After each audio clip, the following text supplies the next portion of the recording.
IoT describes physical objects or groups of such objects that are embedded with sensor, ability, software, and other technologies.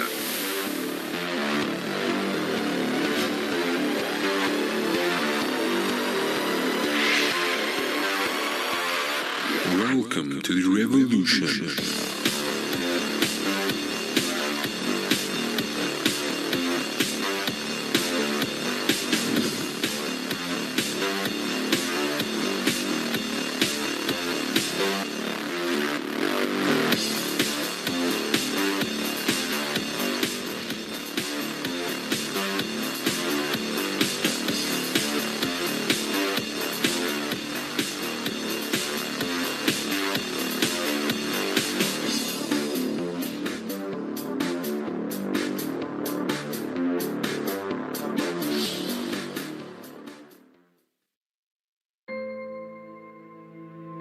Our vision is to enhance the emotional experience of everyone we touch.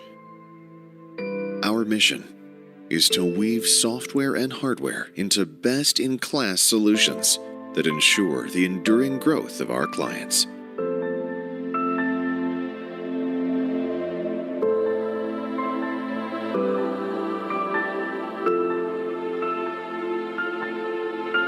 At Zone 24/7, we are committed to support our Fortune 1000 clientele, design the future in retail and high-tech industries. Our passion is fueling inspiration and enriching the lives of the people we meet throughout our journey, from our expertise in engineering. We at Zone 24/7 provide the best of the breed technologies to our clients. Our DNA within our organization is to provide disruptive technologies which will change the way our clients perform and thereby making them highly successful. Most important, all these solutions we try to deliver on time and on budget. Our solutions come from throughout the world. We tend to bridge the relationships within Silicon Valley and the rest of the world, whereby we use our talent pool in Sri Lanka as well as our partner technology companies throughout the world.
A very good evening to all of you.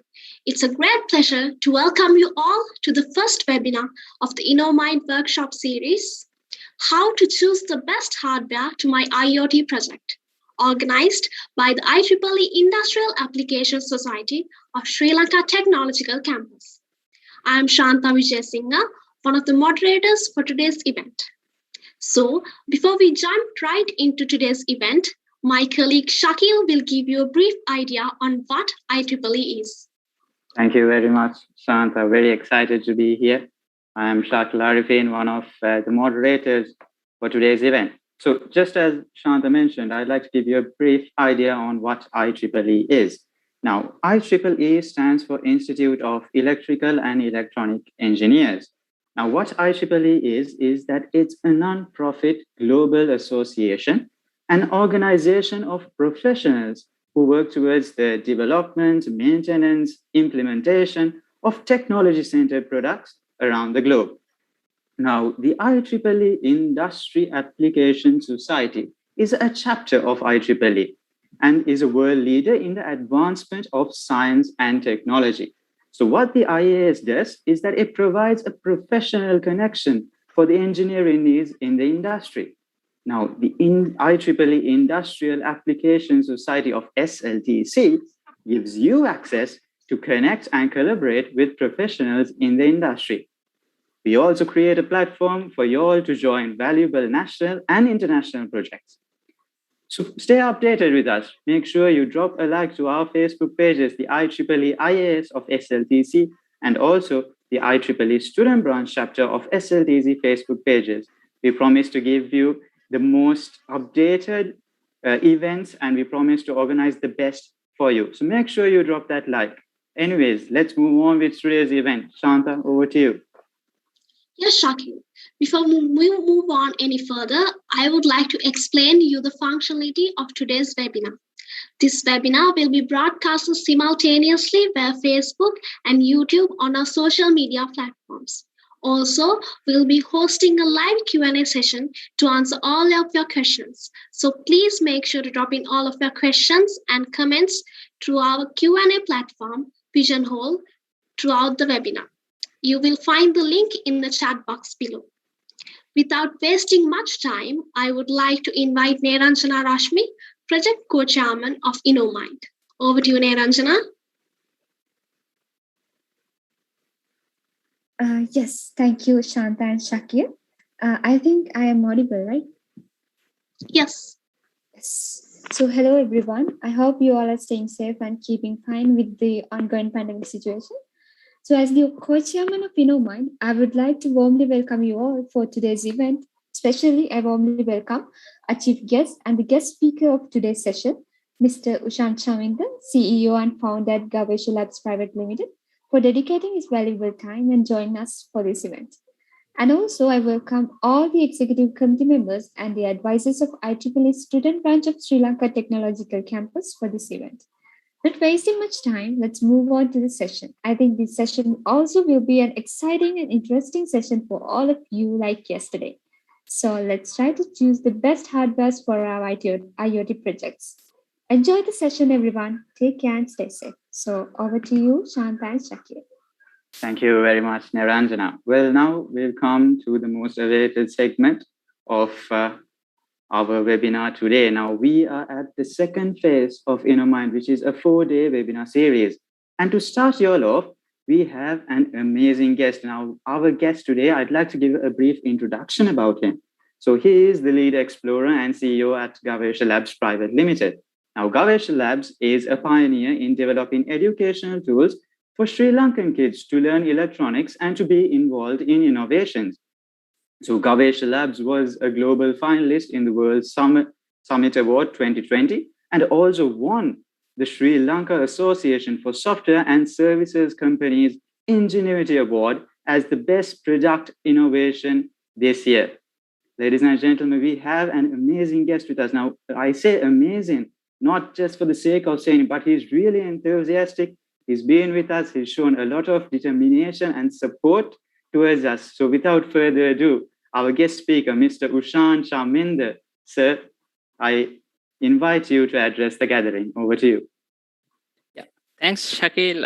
Hope you guys can see me and hear me. We can hear you. Thank you. Okay, cool. So first, and this I wish a great evening for you guys, everyone who joined here, and the committee members to have time with me and get educated about the IoT technology. So let's first. Before going to the session, let's give a big hands clap to the organization committee because they are doing really awesome thing in this moment for you guys to learn about technology. We are having a rough time these days. We are staying at home, so there are like you used to go outside and do a lot of innovations last periods, last years, but now we don't have those opportunities. So it's really appreciable the things doing by these young innovators here and they done by the SLTC. So let's give a clap for them and let's jump into the session. Right. So I hope guys can see my screen, right? Okay, just wait.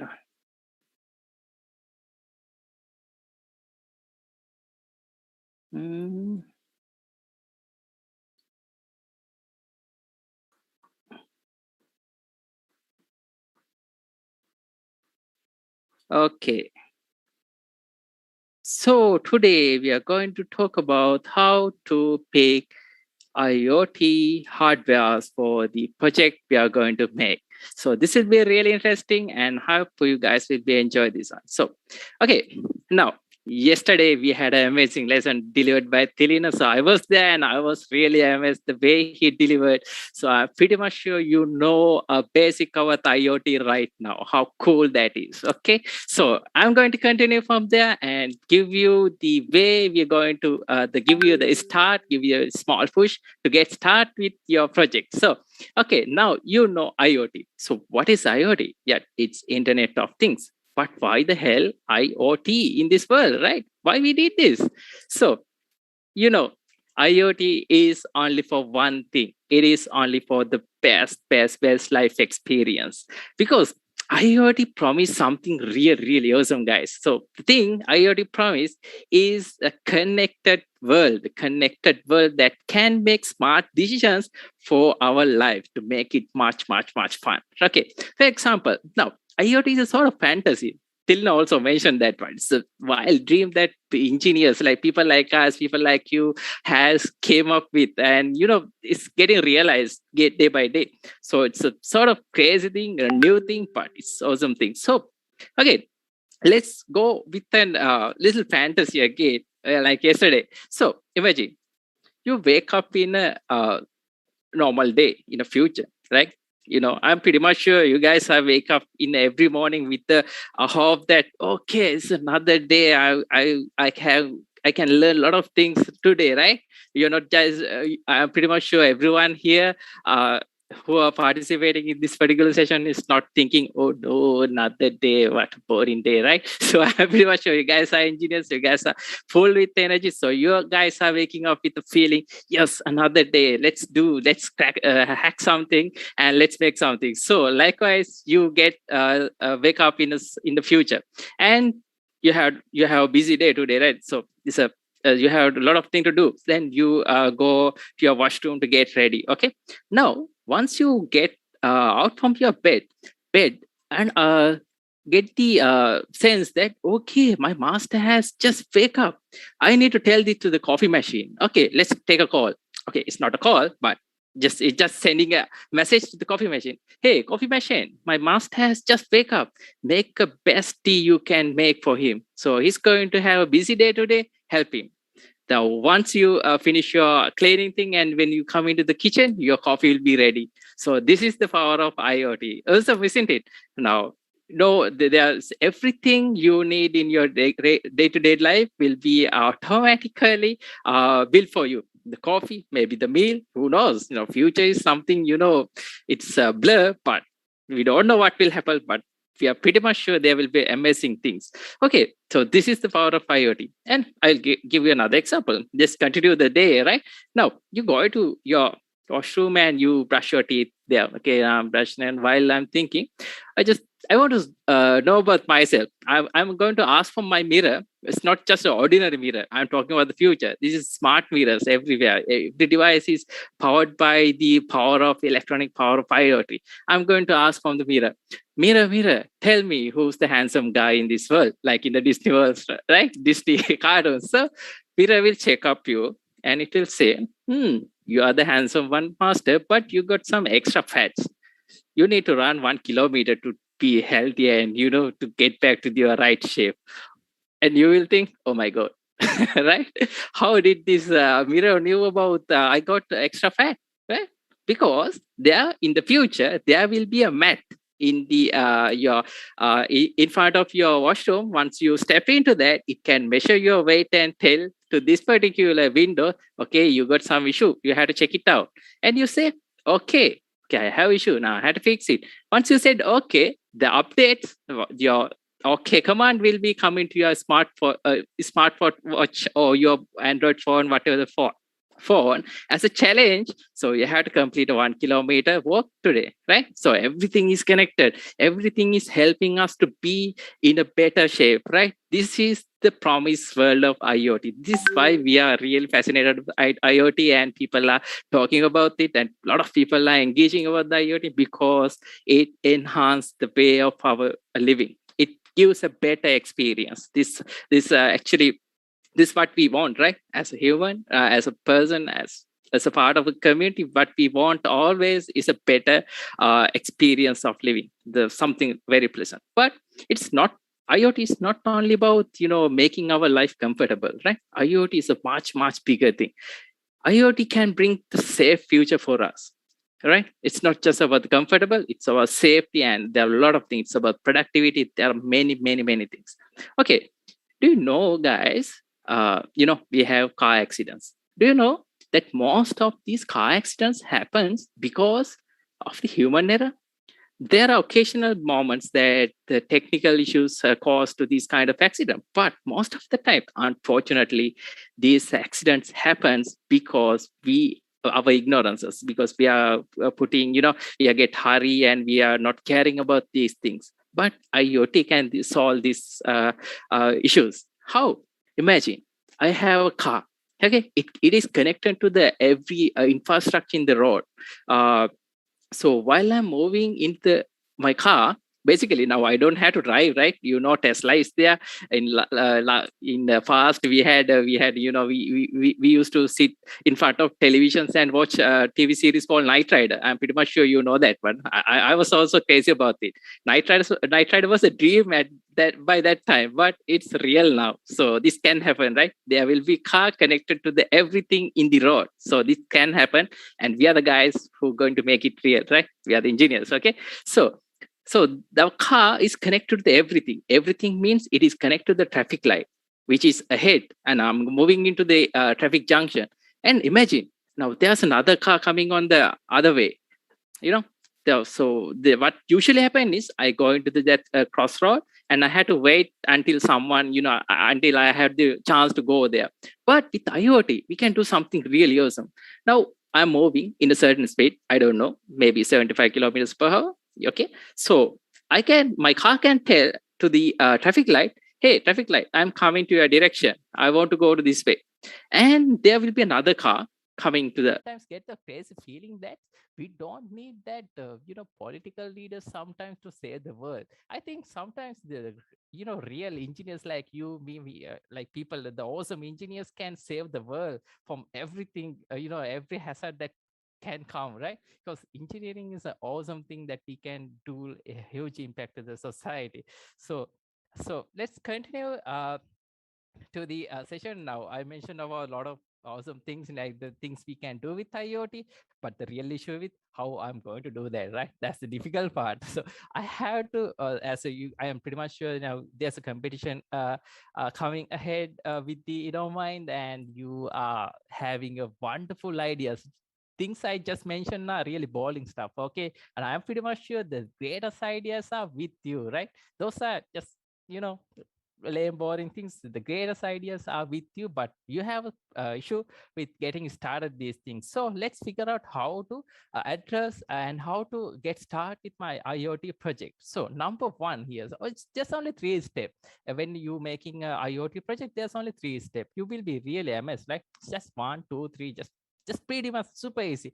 Okay, the first one you can see. So when I'm going to start my own IoT project, things I need to worry about. First, you need to understand the problem. It's not techie, it's not anything, right?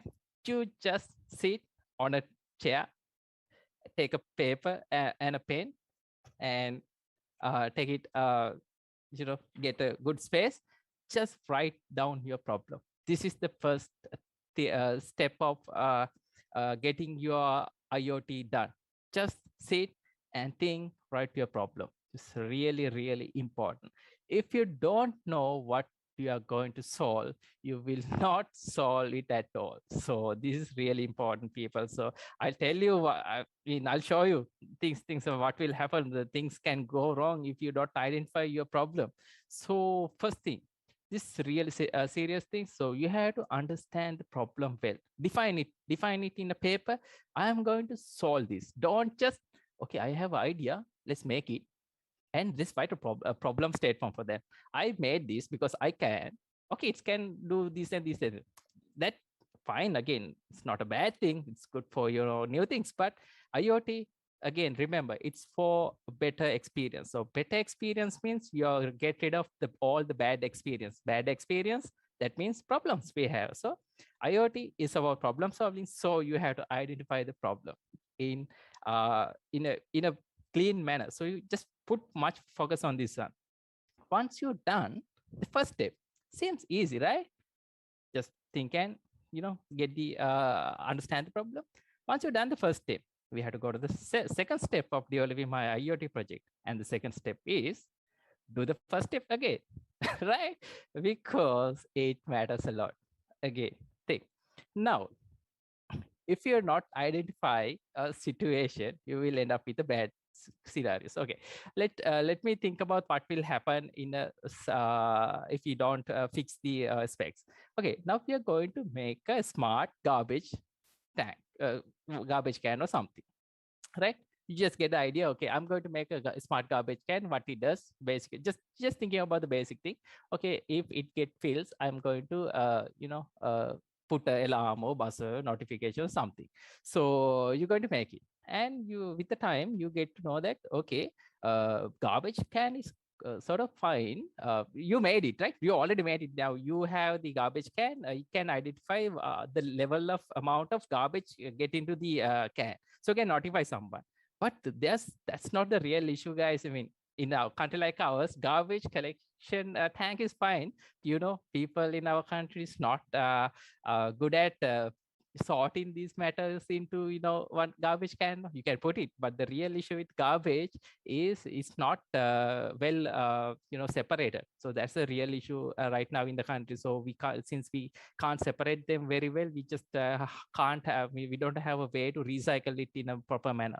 Recycling garbage is the best thing. So you got the idea, right? This is what I'm trying to say. You got the idea. Is garbage is a bad thing. Yeah, it's a bad thing.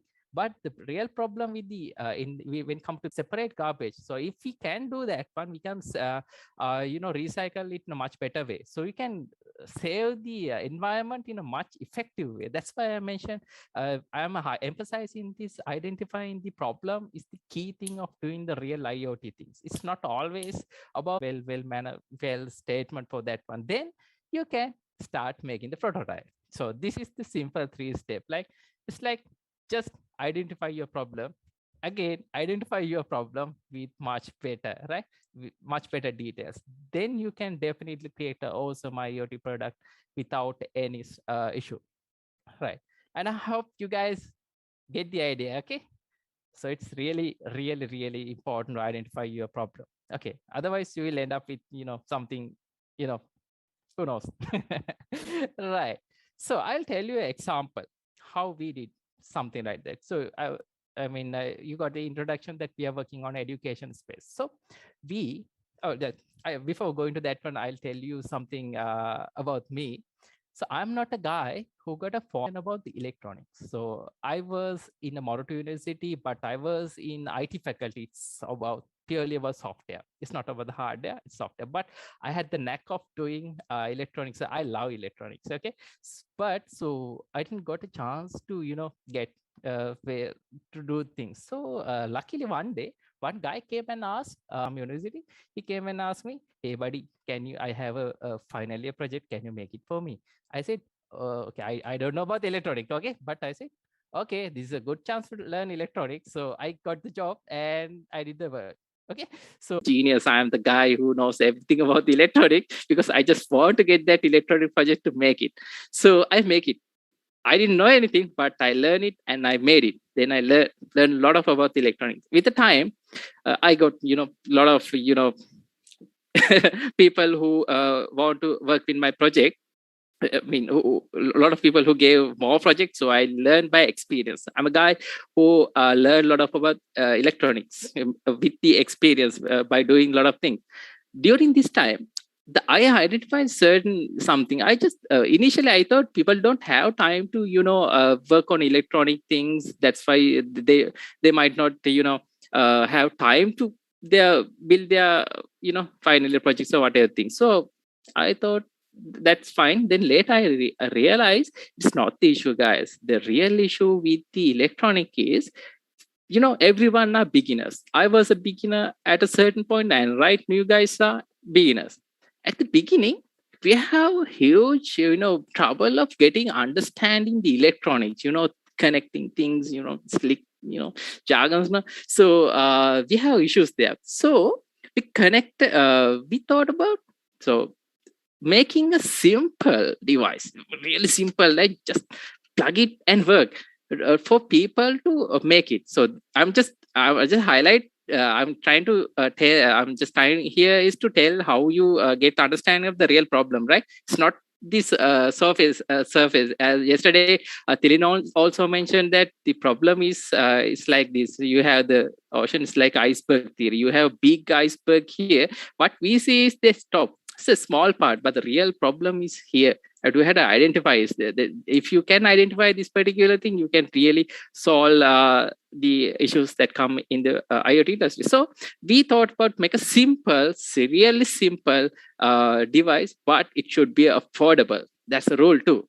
It should be simple and should be affordable. If we can do something like that, everyone will start doing making electronics by themselves. So we create a we create a small device. It's a mini computer with a lot of simplicity. So we can just plug in dice like this. So you have a lot of electronic stuff, very difficult to understand. You can just plug in like this. Now, the best part about this one. Once you plug in these things, it can detect what is the module. Okay, I have the motor driver, I have the IR control everything, and it can detect. Arduino also have the modules, but the capability, it doesn't have the ability to sense your electronic modules in a real time and upload, connect that with the IDE you are working on. Okay. So I just mentioned about the one half of the problem. We want to make a simple one. So simplicity we achieved with this kind of implementation. It's a pluggable, but each and every modules are much. They are much capable of communicating. It's not the passive electronic modules you get to use in usual life, but it's real different and it's really smart. So it gives the sensibility. Think about the affordability. Now, when it comes to affordability, everyone thinks, okay, if to make some affordable, we need to use cheap electronics. Okay, that's the way. If we can put something cheap, something less expensive, we can make affordable one. But that's the wrong thing, guys. That's the wrong thing. That's the half of the. You have to dig down. So the real issue with the affordability in this particular domain, you can't just program this kind of device easily. So you must have to have a computer, at least computer to program these devices. So that's the issue. That's the issue. A lot of kids in this world, you are really lucky to have a computer and everything, but there are sad truths, guys. I mean, there are a lot of kids in this country don't have the capability to buy a computer for themselves. So That's the issue. So what we did was we integrate a mobile application to code everything in that particular program, that particular device. So this is where the affordability come into the IoT. So based on that requirement, we chose a platform called ESP32. You might heard it, and I'm going to tell you about that one also. So it might be helpful for you guys as well. So we put that affordability in this manner. So you can plug everything, and it can detect what are the modules, and it will tell the mobile phone, okay, I have these modules. Help my user to code this by with much better intelligence features. So we saw the issue of affordability. Now, see, guys, it's not about just the surface. Go into the deep space and understand. And then we made this prototype. So it's again, understand the problem. It's always understanding problem. Once you understand the problem, you can get the best result out of your IoT result product. Okay. So keep in mind, if you want to tattoo it in your skin, just do it, right? Understand the problem. That's what you need. Okay. So you must have to have that and the proper understanding of what you're trying to do. Then you can reach to get a greater heights. Okay. Then we are in the prototype. Now I'm pretty much sure you will take your time and think about your problem. Okay. And you will come up with a great understanding about what you're doing. Okay. Now time to actions. Okay. Now this is where you going to start your work in with work with nuts and tools and everything. But before that, we have a lot of questions. Now, prototyping is a sort of a way asking yourself a question. If you guys were in the yesterday lesson, you might heard the word POC, proof of concept. That means the first device you're going to make, which can, function as the thing what you want. Say if you are thinking about that garbage smart garbage can, you're going to make a proof of concept with a mind of scalability. And do you remember that I mentioned about that smart bed? So you're going to make a prototype. It's just a prototype. You're not going to mass manufacture and sell it, right? It's just a prototype. Now in the prototype stage, you have to ask a lot of questions from you. So that's how we get to know what is the best hardware I'm going to choose for my project. Okay, now I'll give you a brief again. You saw this one yesterday with different graphics, but the basic idea is when come to IoT, we have separate parts. Okay. The last one in this particular level, we have that cloud computing thing. This is the highest end of the IoT. This is about the servers. This is about mobile applications. Rest of the will be after cloud. There will be mobile applications, maybe server applications. This is the far end. Okay, and we have the gateway. Gateway is the device which can relay the information to the internet. Right now, gateway is a half. Gateway is about hardware. There's a part hardware and again a part about protocols. You heard this word about protocol yesterday. Protocol is a set of rules we use to communicate with the existing frameworks, right? For example, if we are thinking about internet, we need to obey a certain rules. There are already defined rules about this. For example, there are MQTT, HTTP kind of protocols we had to use to communicate with the internet. So the gateway unit handle that one. So we have the device this side, we can think of the half of the gateway as the hardware, so at the device, and the remaining half will be about the protocols. So and now here we have the MCU or the MPU. MCU stand for the microcontrol unit, and the MPU stand for the microprocess unit. So the difference about between MCU and MPU is quite simple. MCU is a small one. It doesn't have much of thinking capability. It doesn't have much of processing capability. It can do a basic, fair amount of work, but it can't do, a lot of calculation, algorithm, complex algorithm, and get out something out, right? But MPU, microprocessor unit, which is something similar to, Intel processor in your laptop or maybe Snapdragon processor in your mobile phone. So it's something, much focused on processing data. It has a lot of muscles to do a lot of things, but it's poor at controlling. But microcontroller is great at controlling it. It can control other, gates and everything devices in a cool manner. So there's a small difference.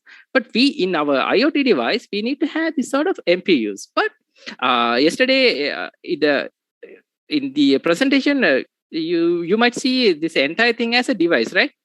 So actually, we can see this at we can separate it. The sensor can be separated into this real actual sensing part, and again MPU something, right? And this is something again I need to mention. This MCU, MPU, and gateway can be a single device again, right? Because there are MCUs and MPUs which has the capability to connect with the internet. So, for example, take your mobile phone. It has a processor, and it again, for example, if you have a Snapdragon processor, it has the inbuilt GPRS, LTE, 4G, 5G, whatever you mentioned, this capability inside it. So basically, it can process, again, it can connect to the internet. So it can be a single unit, right? So we can add this capability, we can separate it, or either we can link it, right, as a single unit. Now, the first part and the best part about IoT is this, right? In each and every system we are going to make, each and every IoT device, we need to have input. So that's the thing about IoT, right? It's about sensing the environment and making better decision. To make a better decision, you need to have a sensor. So that's how we get information from the outside world, because electronic processors, they just can't do anything. Say if my eyes and ears and everything is not functional, is there any use of my brain? No use, right? I don't have any input, so I can't do anything, right? I need to have methods. Need to have ways to sense the environment. So similar in IoT, electronic devices, the MPUs, MCUs, they need to have ways of sensing the outside world. So we need sensors, and there are a lot of sensors. We'll talk about that. And having input is fine, but sometimes I need to do something. So I have arms, right? I'm moving here and there. So these are my output devices right now, and I'm talking, so you can hear me. So we need to have actuators. So IoT device is a composition of sensors and actuators, and they are bundled into a single package. We call this with the bundling mechanism. We are calling it as we are embedding this system into a single one, and also it can be this entire thing, right? Doesn't matter. So you need to ask question about this part. So that's how we are going to figure out what are the best thing we are going to use. Now, how are we going to ask questions? So from where we need to ask question? Do I ask on this side? Okay, I have a Google Cloud account, so I'm going to need something kind of that's not the way we are going to get started with selecting hardware. We always need to start from the bottom, from the sensing side or the real side. So this is not the side we are going to start thinking about the selecting hardware. This is the side we are thinking about the hardware. Okay. And again, we are not starting from here. Okay. We are not select the, I'm good at Arduino, right? To say, someone say, okay, I'm really good at Arduino. So I know all the things about the Arduino. So I'm going to use Arduino for everything. Someone will bring a project. Okay, I need to control my home lighting system in my home. So can you make a project? Okay, I know Arduino. Let's use Arduino. It's fine, good. Someone will come with another project. Hey, I need to make a drone to do some surveillance something. Arduino. So now you can't say, okay, I know Arduino. Can we use? Let's use Arduino on the drone. It's very difficult, guys. I mean, our drones has much of there are much processing there. So you can't use Arduino kind of platforms. So don't start with these kind of things. Yeah, don't start in a middle way, and don't pick the communication line again, right? The gateway is about GSM, Wi-Fi kind of things. Don't start selecting your hardware. You don't ask questioning your IoT product with these kind of steps. So you have to always start from your sensors and actuators. Then we'll proceed. Then we'll pick the best MCU or MPU, and then the gateway based on your requirement, and blah, blah, blah, rest. Okay, so let's continue with the real questions. Okay, now we know we have to start from the real world. Real world means sensing or the actuation. Okay, the first question you need to ask when you're going to select your sensor or the actuation. What sort of sensor or the actuator do I really need? Okay, you might have really, really brilliant ideas. Now, I don't know what you're going to do here, right? And based on your idea, you need to pick the real sensor. For example, yesterday, Thelina talk about the paddy field thing. So to sense the paddy field, you need to have a soil moisture sensor, right?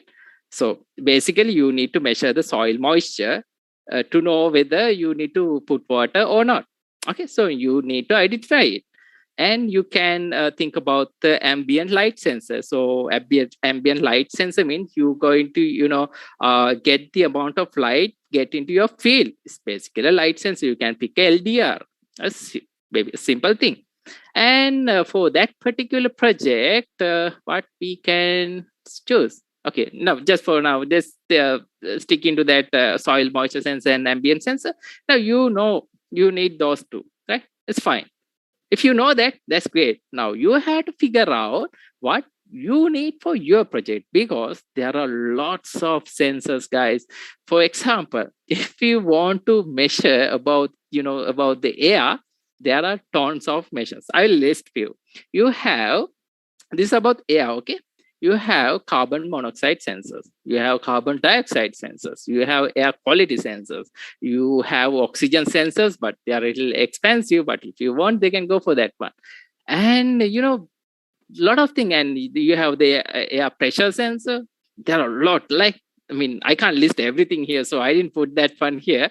So you have to figure out what are the sensors I need for my IoT project. Okay, so that's why you need to think about your problem properly. If you can't identify your problem, I'm repeating this one about the problem because it is really important, guys. If you can't identify the problem, you can't determine the sensors what you want. Okay, so you're going to identify sensors here. Okay, so now, okay, for example, let's stick with that paddy field thing. I'm going to use the soil moisture sensor. Okay. Okay, now the big problem. Now, most of the time, beginners, as a beginners, what we think about, we just go to the Google and search for, okay, soil moisture sensor. I need a soil moisture sensor. It will come up with a lot of results, and you pick the first few things, and okay, this one is working. This one is working. Okay, fine. I think that's the best solution, and then you go for shopping, right? Because you are not going to, make those things in like a magic. No, you have to buy it from somewhere, right? Because we are not making every sensor, we have to rely on the manufacturers. So you have to think about this, whether those sensors I have picked available. So since the most of the crowd hear about the Sri Lankan guys, so first think about Sri Lankan source. Okay, because now in the as a country right now we are in a lockdown situation, then the COVID also there. If you want to buy some sort of sensor, you have to wait a long period of time. And I think the InnovMind innovation is about 3 weeks of period, and you have to get everything really fast. So I just listed few. Okay, I just make a Google search and figure out who are the people in Sri Lanka which sells. Okay, there are a lot again, right? So try to find the most closest person to your location, your home. So get the items from them. That's really important. Just determining a sensor is something, but the availability is really important. Okay, so think about that. But if you there are situations that you need to have a certain sensor, but it's not available for Sri Lanka. Okay, there can be situations, so you have to source it from global markets. So in come to global market, this Sparks Fun and Adafruit is sort of it's a hobby sort of space. You can there are a lot of modules for you. I mean, really they have a lot of kind of innovative modules you can pick from them. And this Pi Heart thing is about, it's a specialist shop over Raspberry Pi kind of thing. But if you more into engineering kind of thing, it's not module is not always important, because modules come with everything, it has connectors and everything. You don't need sometimes those. You can basically solder everything into your board, right? So you can think about the platforms like DigiKey, Mouse, Arrow. So we are using these platforms to buy IZs, everything. So they have real quality goods, but little expensive. Still, you can buy everything, literally everything about electronic from these kind of. But if you a little price sensitive, but you have to get the thing done, but you want to uh, don't have much money, think about platforms like LCS is like a China platform, so you can buy the ICs and everything again. So they have huge stock. Again, there's issue with the this China thing. Sometimes definitely you can get much cheaper ICs, but when it comes to data sheet, everything, sometimes you get your data sheets are only available in Chinese language. So you need to learn Chinese, okay, to if you go with these things. We had such issues, but they have price sensitive, much less, much affordable versions. Reliability again is doubtful. You have to try and check out those things. So think about sourcing. This is very important, right? Having a sensor for your project is not it's important, but you have to think about sourcing. And again, you can go with traditional online platforms like eBay, AliExpress, Amazon. But if you're thinking about this upcoming innovation program, I highly recommend to go for a local sourcing platform, because you can get it faster. But if if your sensor is not available, go for these kind of platforms. eBay, AliExpress things are right. Amazon is not totally available in Sri Lanka. For other people who are joining to this program from other countries, definitely can go for Amazon. They are really fast. eBay and AliExpress, sometimes things get a little slower. So think about those things as well, right? So it's very, very important when you picking your sensor and the actuator. Okay, so let's go to the second part of the second question. The next question of your sensor and actuator, guys. Okay, I'm going to beg you, right? Once you identify your sensor, just read the specification. Please read it, right? So a lot of people, a lot of beginners, what they do is, as I said, they just Google for the sensor, and they just, okay, this will work. They just buy it, right? Easily. Okay, I just Google for it, and Google give me this result, so I'm going to buy it. Don't do that. This is electronic. This is engineering, guys. You have to make your decisions based on the information, with the right information. So read it. Read the specification clearly. A lot of people are afraid of reading data sheets. Like, then once you get the data sheet, oh damn, this is so complex. This is very difficult to read, right? The data sheets are sort of, you're a little bit techy, but you will get used to it, guys. You have to, because you guys going to be engineers. When you're going to be engineers, you have to rely, you must rely on the data sheets, because the manufacturer is the one who knows best about the hardware. When it comes to religions, usual thing, if you know Buddhist, you have to read the Tripitaka to understand the Buddhism, right? You can't rely on other sources. No? If you're a Christian guy, you have to read the Bible, and if you're a Muslim, you have to read the Quran. So that's why we understand the content properly. You have to read it, the real source, right? When it comes to electronics, it's again like a religion, right? The transcript, the whatever the information are in the data sheet, so you have to read it. It's really, really important. Okay, because there are three things you have to identify. First issue, with datasheet, you can identify the power requirement. This is really, really important, guys. Say there are multiple kind of sensors. I mentioned that one earlier. There are a lot of sensors to do the same thing. There are some sensors, it will work with 3.3 volt. Okay, they're a little different. It might have 5 volt. Okay, now if you buy this 3.3 sensor, you have to have a method to interface we have that MPU thing, MPU, MCU, microcontrollers. You have to interface it at the end. So you have to know what sort of voltage, what sort of power level I need to use with this microprocessor and microcontroller itself. So you need to read these power requirements very thoroughly. It's very important. If you pick 3.3 volt sensor and you're going to plug it to the 5 volt port, say for Arduino, then you will end up burning this sensor for sure, guys. For the worst case, you will burn this one. Since this is going to burn, it will PP malfunction and do something really worse, and it will burn your microcontroller as well. For the worst case, if you're really lucky, you will burn both devices. But to make sure not to happen it, you have to read the power specific requirement. So it's on the specification, right? Just don't just rely on Google result. Just go to the page, go to the vendor page or the manufacturer side, read the data sheet and get the power requirement. So even though the data sheet are a little, like little, there are a lot of details there, but just put your eye on this section. There's a separate section for this one. And the second important thing about the selecting sensors is about the communication protocol. Okay, there are a lot of sensors, as I said again, and there are a lot of ways they're communicating. Right now I'm using English language to interact with you. It's a protocol, right? So likewise, different sensors use different ways of communication. For example, the basic thing, you can use a push button as a sensor, right? Just when we press it, it can detect it. And those kind of devices, the push button just give you a voltage about 0, logic 1 and 0. It may be 3.3, whatever the voltage you're operating, or it can be 5 volt. Right? Sorry for my bad writings, but I hope you guys can understand. For 0, you can get a 0 volt. Right? This is a very basic sensor, right? It just give you 1 or 0. You can connect these kind of sensors directly to your microcontroller without any hesitation.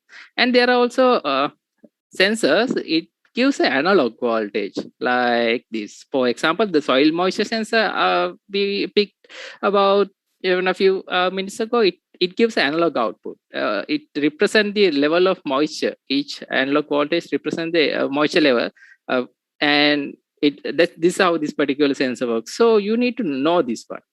These two methods I just mentioned, the 1-0, the digital way of giving the output, and the analog way of giving output are the basic. But most of the sensors have much, complex. It's not complex, much, very formal ways of communication. There are protocols like I2C, and there are protocols like serial port.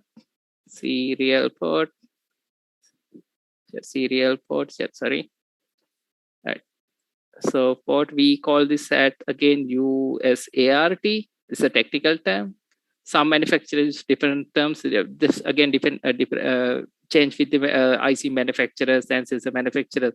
Their technical term can be little different, but it does the same thing. And we have the SPI interface, another interface, and we have the CAN interface. Now, if you don't read the specification, I'll tell you what will happen. Now, you're going to buy a sensor. It will have a CAN interface. Okay, CAN stands for Control Area Network. It's widely used in automobile industry, and it might have this kind of interface. And you're going to use the Arduino. Okay, you just thought to use Arduino, but Arduino Uno, I'm talking about Arduino Uno. Arduino Uno doesn't have this kind of interface, so you will end up with real trouble. So you have the sensor, you have the control board, but you don't have the protocol to communicate with it. So that's why I'm telling you have to understand these things first, right? The common communication layer before going to your main platform. Okay, and the third thing, the accuracy. Okay, there are different level of sensors. There are much precise sensors you can pick. If you're doing really something about precision, you can pick a very precise sensor.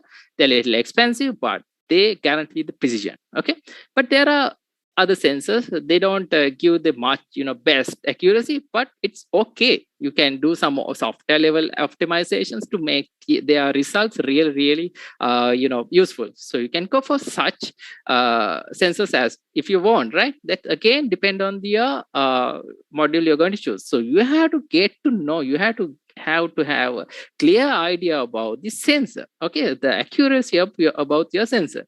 So if you don't know about this, your result, whatever the result you're going to give at the end, will be really wrong. Think about that. The weight measurement thing, the mat I mentioned about, the mat which going to measure your weight. If it read a wrong value, it will say about, oh my god, you got fat, got extra weight of 5 or 10 kilograms. It will be, really crazy thing. It will tell you have to run about 700 kilometers to burn that extra fat. So 700 kilometers is about, I think it's a width about the country. You have to run from Colombo to Madakalapur. So that will be a real issue, right? Your sensor should have that accuracy. So it depends on your need. If you don't need to have a very precise accuracy for your implementation, again, if that again depend on your need, right? Your problem you're going to solve. If it doesn't need to have much precision accuracy, you can go for a average precise sensor. If you need precise sensing, you must have to have an accurate device. Okay, these are the three things you need to know about your sensor. Yeah, these are the key things. That's why I mentioned to read the specification. You can find these three parts in the data sheet. Okay, so you have to do this work. Otherwise, you will be end up with really difficult situation. Say you're going to buy something, you just pick and you just bought something and it came after 2 or 3 weeks. Now it's the wrong you got. Then when you doing the work, you will see, okay, damn, this is wrong voltage, this particular sensor is not compatible with my main board, so I need to order it again. You have to wait it again, right? So don't waste your time. So just go for your hardware in the first in the first time. So you can do that by understanding this, asking questions like this from yourself, right? Okay, let's go for the third thing. All right, now you have the sensor. Now you know the sensor, what sort of sensor you need, and the power requirement. You know the power requirement, how it works, what amount of power you need to give, and the interface and everything. Now there's something really, really important here. That is, now whether I have sensor, whether my sensor need a lot of processing to do to get something output, right? Some useful thing. Does it need a lot of processing? So you have to learn it. You have to identify it. Okay, this is a little tricky thing, guys. So I'll show you with the example. Okay, now in our in our paddy field, we mentioned we're going to use a soil moisture sensor and LDR or something to get the ambient light. Okay, LDRs, right? Pretty much, I think I had one here. Let's see. Yeah, so this is the LDR. Yeah, it can detect the light. Okay, now so we have the LDR here. This is a tricky one. So LDR produces analog voltage. Okay, it's depend on the amount of light you get an analog voltage. And when you're working with, now this is your MPO MCU. Okay, now MCUs are digital devices. Okay, we need to have a way to convert this analog signal into digital signal, right? We need to have this we need to have a way to convert this. For that, we have an interface called ADC, analog to digital converter. ADC stands for the analog to digital converter. So you can read this analog voltage. It's fine. You can get the digital value, then you can run the program and read this value and do the whatever thing you want to do, right? But just here issue. Now for ambient light sensing, it's fine to take sample. We call the sample when we convert analog into digital. We take a sample of that analog voltage. We call it sample. You can go for a small sample rate. So you can read this particular sensor in every minute. Say it's fine, right? We don't have to scan the entire sky, So you can go for 1 minute. Again is a big one. You can go for 10 after. You can read after each 10 minutes, right? That's fine. So you can do the work and you can get the work done. You can log the get the information about the light level you get to your paddy field. But there are situations. Now think about something different. Now we have the LDR again, same LDR, and you have your MPU,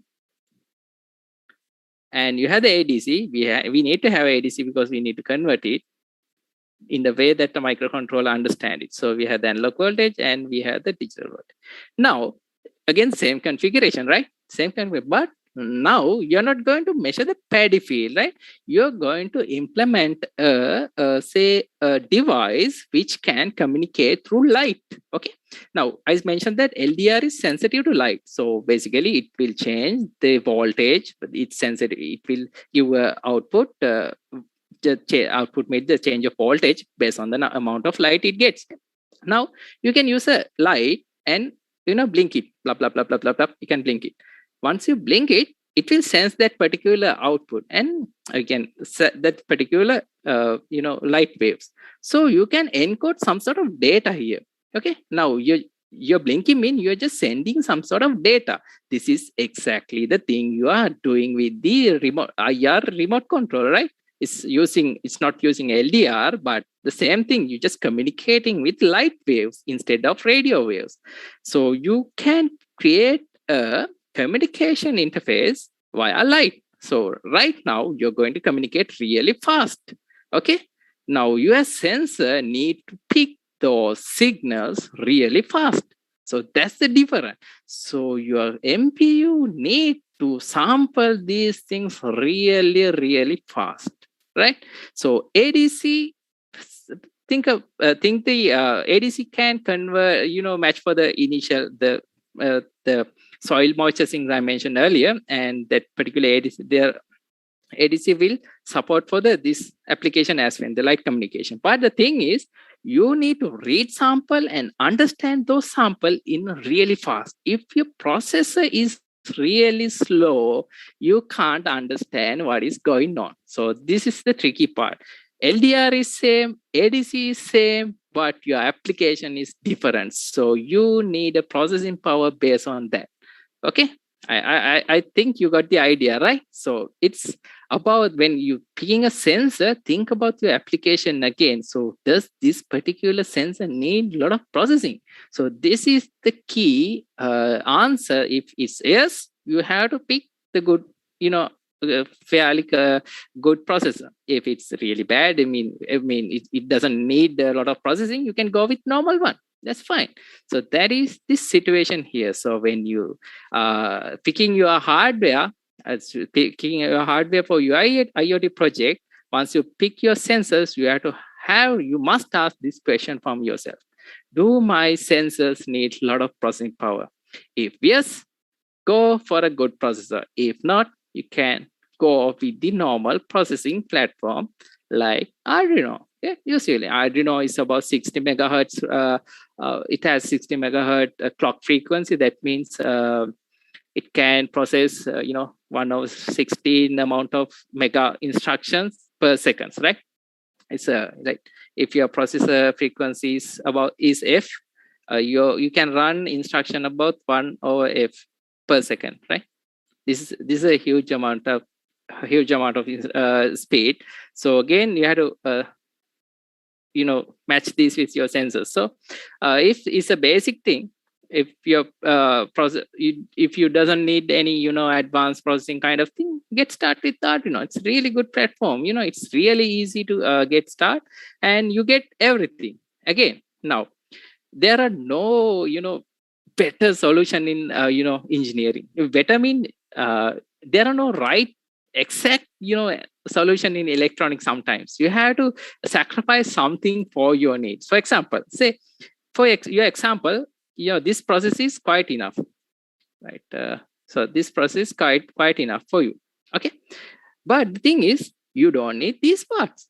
Why we need USB port, and you need the power. This is the power circuit, you need it to power up this one, but you don't need to have this USB part in your application. Who knows? Again, depend on your application. And say you're going to make something wearable, you're going to make something you're going to put into your cloth or something. So it need to be tiny, right? Unless otherwise it will be real uncomfortable for wear it. So you don't need these parts. So you need to go for something smaller. And when you think about Arduino Uno kind of platform, you have Arduino Nano, so it's much smaller. But if you want to go much smaller, you can pick only this IC, right? Why not just only this IC? You can program it and take it out and put into your board. So this one is little bit bigger. When kids in people in the domain of electronic, we have ICs what are the MPO, MCO? We have different packages. Packages mean they come in this kind of bulky packages. We call this DIP, right? It's a plastic, very big package. And we again have SMD packages. You might see, this is SMD IC, right? This is a SMD QNFIC. Again, we have another package called BGA. You see the solder pads are in the bottom side, right? They are much smaller. Same IC, means same functionality, but the physical appearance is much different. So that's the thing, right? If you want to make it small, and if the processor is the power of this processor is quite enough for your application, and if you want to go small, go for a chip directly, right? So that's the thing. And so again, when come to Arduino, actually, since you guys, there might be a lot of beginners, Arduino using a chip made by a company called Atmel. So that Atmel was the initial company it used to be. Now the Atmel company was bought by Microchip. So now there are no company called Atmel, but we call it as Microchip right now. And they also have another platform called PIC. Now these two platforms, the Atmel, this IC called AVR architecture, and it's Atmega 328P, right? You know that one. So there's another architecture called PIC. These two platforms are really good for beginners.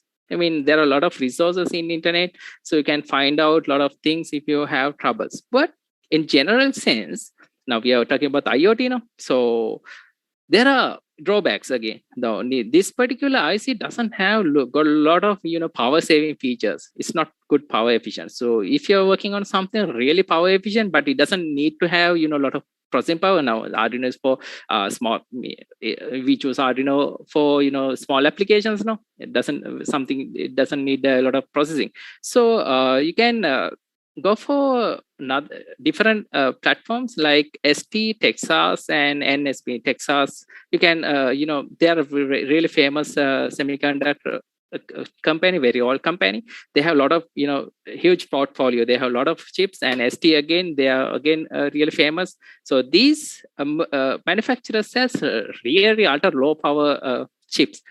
Microchip, they have some options, right? I mean, I'm not saying they don't totally have, they have some things, but if you're really focusing on ultra low power applications, go for these kind of merchants. But the trade-off here is, you come to Arduino kind of things. For beginners, it's really easy because there are a lot of forums, and if you get a trouble, you can get some result from them. But if you get trouble with this kind of platform, you have to go for their own forum and publish. Usually it take a little bit time, right? So but in the product wise, they are really cool. But last year, Microchip launched, just for knowledge, new series called Atini 0 and 1, and there's another Mega 080 Mega series, the new series, which is really cool. Guys, I mean, have a look. I mean, I have used that one, and really interesting platform. It's much better than this one, but it's about again the availability. Those platforms are really good, but you can't buy them easily in Sri Lanka right now. Since this one is widely available, and your IoT product, part of the idea, doesn't need much processing power, go for this one. Now again, there are a few drawbacks in the Arduino, because it doesn't have any Wi-Fi options, right? Wireless options. It doesn't have any wireless options at all. And I need to mention one thing again here. Like, thing is, when it comes to IoT, don't get that fancy idea. You need to have wireless options on your IoT product. Okay, some might think, right? Some might say, oh no, buddy, we need to go wireless, otherwise it'd be a lame product, right? Everyone is using wireless, why not us? That's not the way we work, right? If your IoT solution can do with can work with the wired interface, it's fine, right? It's totally fine. IoT doesn't mean Internet of Wireless Things, right? It's Internet of Things. No matter it's wired, no matter it's wireless, if it works the job, it's fine, right? So if your IoT product is more like it's using serial port, or it's like IoT, say USB port, perhaps, right? You just connect it to your computer and you can download whatever the commands to your IoT product via the internet, because your computer can be connected to the internet, right? Fine. So if that's the thing, just no worry, right? IoT is not about wireless. So Arduino doesn't have wireless options, but you can interface with different modules. So you can get that functionality. And if you go for Wi-Fi and kind of thing, we have better solutions. We'll see. But if you go for some, NRF kind of, NRF there. Sorry, there's a NRF series ICs, again a wireless protocol. If you're passing small amount of detail, you can plug it to the Arduino and get the wireless connection. Okay, right. So we got the first platform. We got covered the first platform, and this is for less demanding processing, right? This is about more like controlling. Doesn't have much processing power. It has a certain amount of processing power, but it works, right? So this is the first option I'm going to list you based on the requirements. Okay, again, don't pick because you know Arduino. Okay, pick Arduino if your sensors are quite good, is compatible to work with this one, right? Don't choose the hardware and go for the rest, right? Then the second option I have is the Node MCU and ESP32. Now I have to mention something here, right? With the time, technology get developed. Yeah, every year we get better process, better technologies, and everything. First we had MCU microcontrollers, but what it can do is basically do some processing and do basic controlling. Arduino does that, right? But with the time, since the capability to integrate more functionality into silicon chip, we have something called SoC. SoC, that means it stands for system on chip. So the entire system, for example, in earlier days, we call a system microcontroller, Wi-Fi interface, USB interface, kind of everything as a single system. But right now, the system is compact into single chip. So that's what we call system on chip. Now, ESP32 and Node MCU is a system on chip. It has inbuilt Wi-Fi and much more functionality. So these chips are made by a Chinese company. It's a sort of, new form Chinese silicon, it's sort of new. I think sort of very famous platform that came out from Chinese semiconductor, manufacturers. Everything. I think every IC platform, the Texas and NXP things are Europe and UK, and there are some in Japan as well. So this is a Chinese company. They have that inbuilt Wi-Fi capability and inbuilt Wi-Fi Bluetooth capability. You need to clearly identify that ESP, the Node MCU, which is ESP8266, right? This is different from this one, right? Now I'll tell when to go for these kind of things. Now, if your IoT products has, you know that you need to have Wi-Fi or Bluetooth, for example. Say you're going to make a device that gonna be controlled by your smartphone, okay? Or it will send some information to your smartphone. So the easiest way to interface your smartphone to your IoT product is Bluetooth, right? And Wi-Fi. You can obviously go for Wi-Fi again, right? So these are the most famous things. So if that's the case, you can go for this kind of platform. Okay, so it's quite easy to get started with these kind of platforms. And the best thing about this one is, right, this one has 240 megahertz, right, megahertz, and dual core processor. It's a dual core processor. It's a dual core processor. I mean, in Arduino, you get only 16 megahertz. 16 megahertz. It's megahertz. 16 megahertz process, single core process. Compare this one, it's like much better.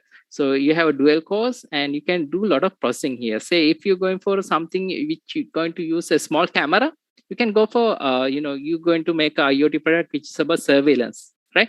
So you can go for something like this, because you can get the image, and since there's a fair amount of processing, you can do something to that image and send it to the cloud. Okay, so this one again, if your sensor needs some amount of processing, say for you need to have get a lot of samples, or maybe you have a huge bulky sensor like camera is a little heavy sensor, guys, because you have to get the photo and process it to a certain level, and you need again a considerable amount of RAM. So I have to think about that. So if that's the case, you can go for platforms like this. These have considerable processing power. Again, there are similar products for this one. So you just, if you want to go with this one, if your application has need to have a average amount of processing, go for this one. But it's not the only platform. You can go for like, there are chips called Nordic, and again there are chips from Texas.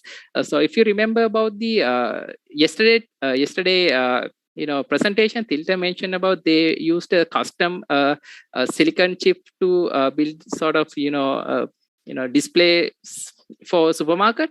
They use a platform called CC 1110, right? Series. This is a series. So if I remember, it's 11 series of one at the, it comes at the end, right? I'm sorry. So this is a chip. It is not Wi-Fi, it's not Bluetooth. It is a RF front end that comes with a processor. You can program the protocol as you want. So if you're going for something, custom, who knows? It's up to you, right? So you can go for this kind of platform. It's actually a processor with the Wi-Fi wireless connectivity. Again, I have to tell you something, right? Sometimes I have seen, in past, during a period, I just mentor some, university student to get their products into their project into something, really good. They have really good ideas. So I have seen something like this. Some people use this Node MCU as a Wi-Fi interface, right? Just as a Wi-Fi interface, and they are going to use a separate Arduino to run their code. Yeah, this is a total waste, people, right? So you can run the Wi-Fi again, and your program within this one.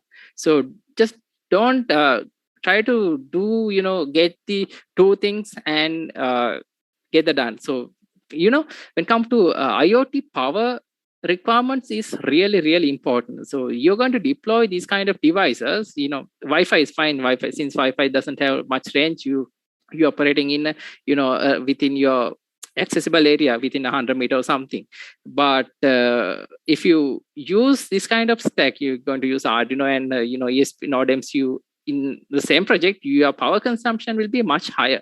Since you can do everything by Node MCU, try to do something like that. Okay, you can reduce the extra power, right? So think about this when you are picking your platform, MCU, MPU platform. So right now I'll mention about the low processing power platform, and now I mentioned about the platform that has average processing power. Now I'm going to the third option. We can go for do the processing. Now here is Raspberry Pi. Again, this is not the MCU, guys. This is some MPU. Now what we have in Raspberry Pi is a full-fledged processor that can run applications. So that's why we call this a single board computer. So it's basically a computer, right? You have USB and everything.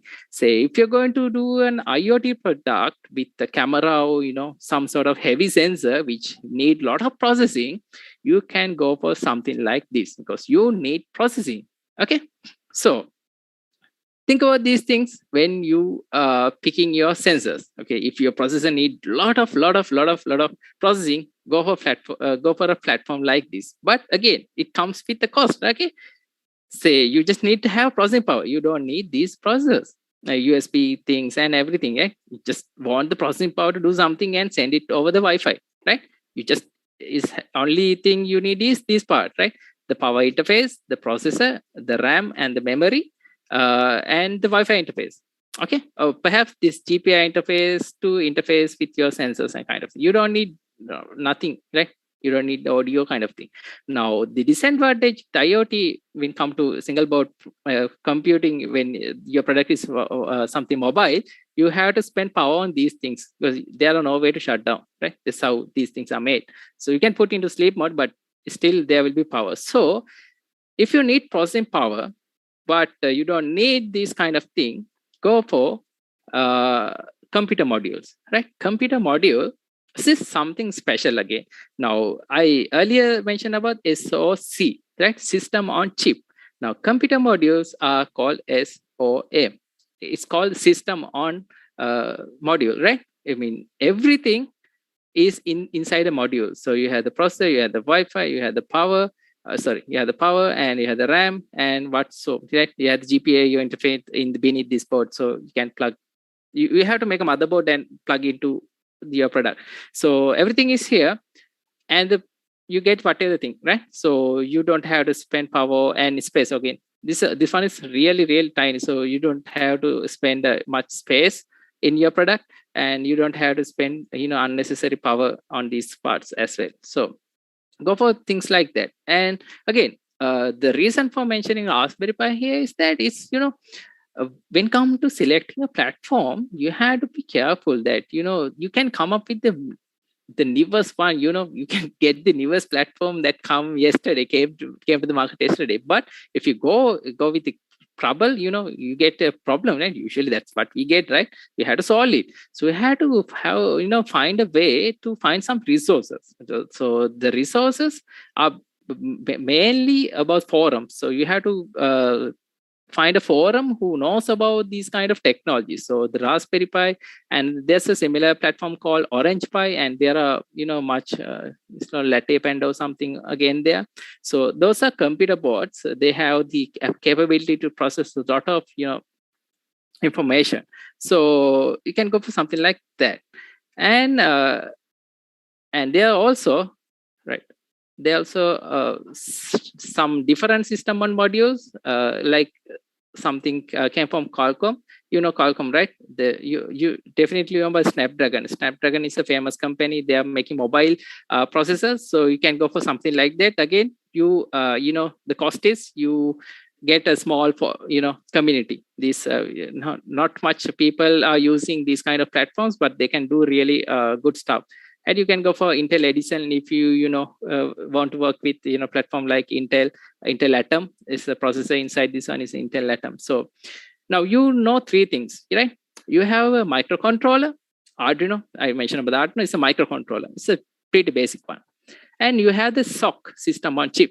It's much better microprocessor with some other features. And you have the system on modules, or you can say the computer modules or something. This is about much about processing power. So once you pick your sensors, you can pick one of these three depending on that. And there are some special cases, kids. So the special case is your application is more work around cameras and image processing kind of thing. Raspberry Pi has good processing. Generally it's a real good computer. But if your application is really intensive, have you seen that there's a video at the beginning about the shopping mall, and person is trying to grab a dress or something at the very beginning? It's from Zone 24/7, and there's a lot of image processing happening there. We have to track where my arm is going, kind of thing. So you have to take video and do a lot of processing. So to do such processing in IoT domain, you need to have a special processors which are really good at graphics. So Intel is NVIDIA. NVIDIA is very famous for graphic processing.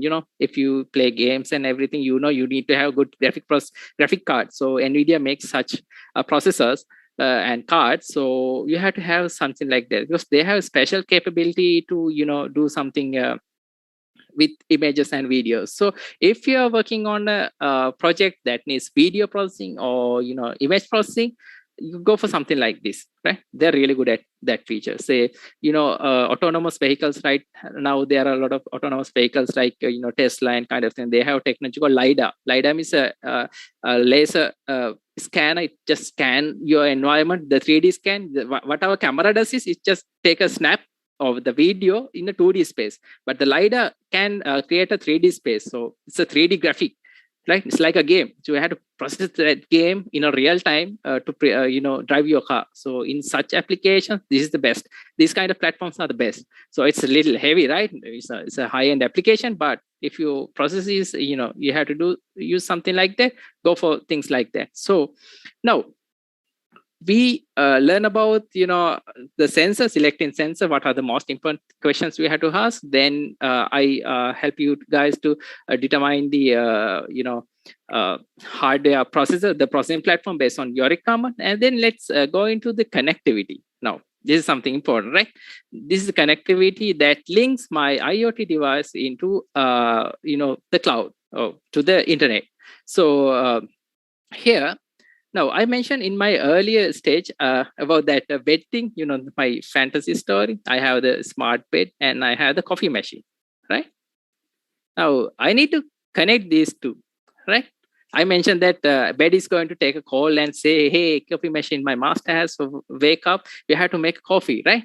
So call means we can, do that in the wirelessly, right? Say we can use a protocol like maybe a Wi-Fi, Bluetooth kind of thing. So this is one way. But now, here's something really interesting, people, right? Now we have these two devices. Now these two devices have to get powered on. So usually in a area of, within a home, we use 230, 230 AC in Sri Lanka, and it's similar for UK, I guess, and for I don't know about some other countries. There are a lot of radars from different countries. You had to, you have to know about what is the power delivered by your domestic electricity line. So in Sri Lanka, it's 230, 50 hertz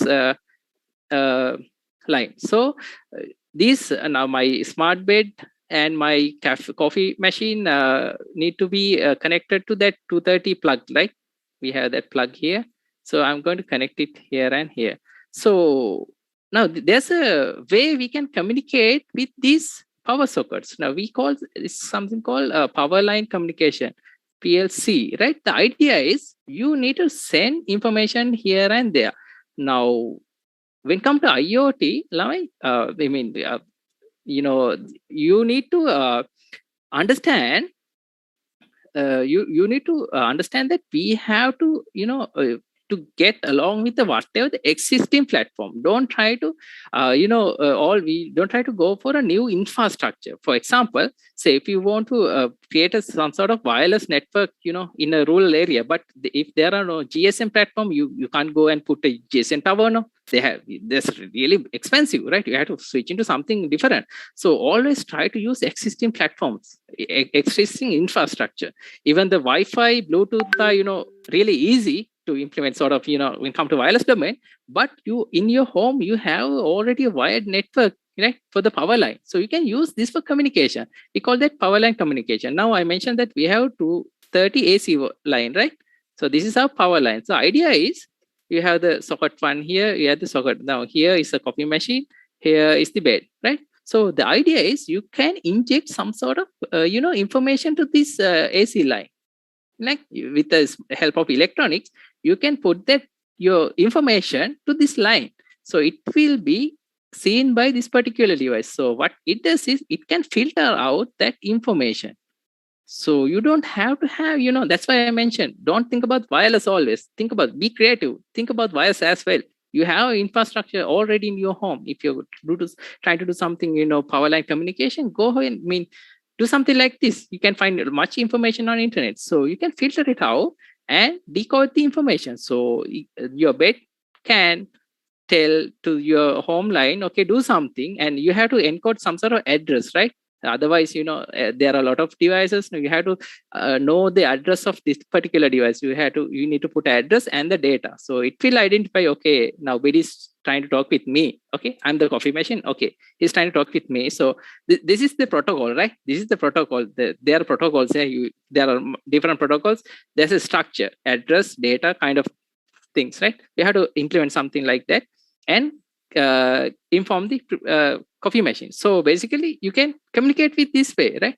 So first, when go to connectivity, ask yourself, do my sensors need to be wireless? Okay, if it doesn't need wireless, don't go for wireless. If it can be done by wire, that go for. IoT doesn't mean wireless again, right? It's connected things. Anyway, you're connected. So if you want to go for the wireless or something, again, use the existing infrastructures as much as possible, right? This is how we make creative solutions.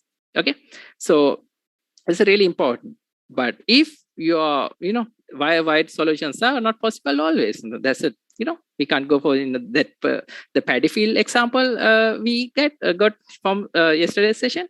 We need to go for wireless options because we can't put wires to every paddy field. It's a huge area. So we need to go for that one. So that's how we pick the connectivity. If we have to go for wireless options, let's jump into the wireless options. Okay. Now, when come to wireless options, there are two things you need to identify. Okay. The first thing is a range. Okay. You need to identify how long, the how much of distance there will be between my sensor and the maybe the gateway or the whatever thing. Think about the field again. Fields are a paddy field. It's a vast area, right? There's a huge range, maybe kilometers kind of range. So you can't go with Wi-Fi now. So it's the idea, right? You have the range. We have a range starting from 0 to infinity. Okay, right, maximum. And we have a concept called bandwidth. Bandwidth is about how much of data you're going to send over the network. So if you have a higher bandwidth, that means think about the video that you need to take a video and upload into the server or something, right? So in that case, you need to have a higher bandwidth. Otherwise it will get laggy and maybe your data might not got into the cloud at all. So it's little noisy. So we have to think about these two scopes. That's really important. So let's start with the lowest one. The lowest wireless technology that you can use to communicate with the IoT device is RFID. It works within a 1 meter maximum, right? Small, RFID card, and you had to go very close, but still it's you can use this technology. Again, it's up to your solution, but you can use this depend on the way your application the depend on the nature of your problem. Okay, this is RFID. You can use this one. This gives you the lowest range with the lowest bandwidth. And there's something cool technology called Zigbee and Thread. Okay, Zigbee is like a mesh network. I'll tell you about mesh network. Usually, when come to Wi-Fi, you have the router here, right? And you have your phone, smartphone, TV, computer, everything. So this basically connect in this manner, right? It's like a star topology. There's a router here. It's like everything is here. They are connected to this one.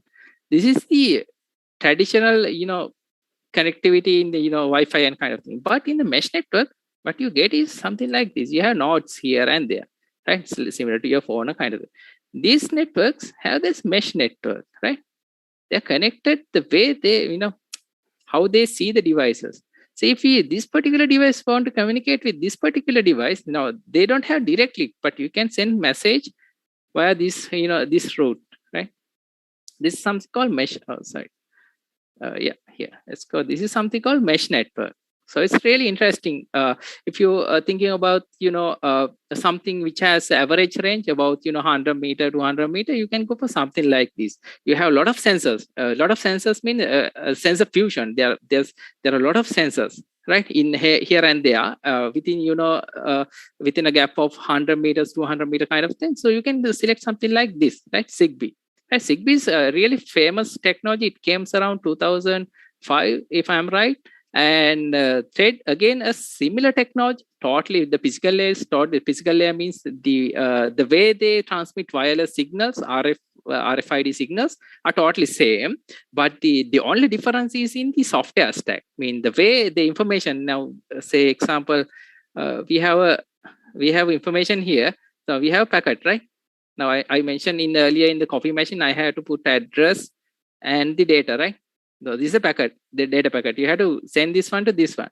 So in Zigbee, the address is IP version 6, IPv6 is the most the same protocol. I mean, same address protocol used in Wi-Fi and Ethernet. So it's the only key. It's a major difference in Zigbee and Thread. I mean, rest are almost like, not similar, but rest are like almost similar. Okay. So you can go for Zigbee because Zigbee is much available since it came since 2005. This is on 2015. It was actually developed by Google.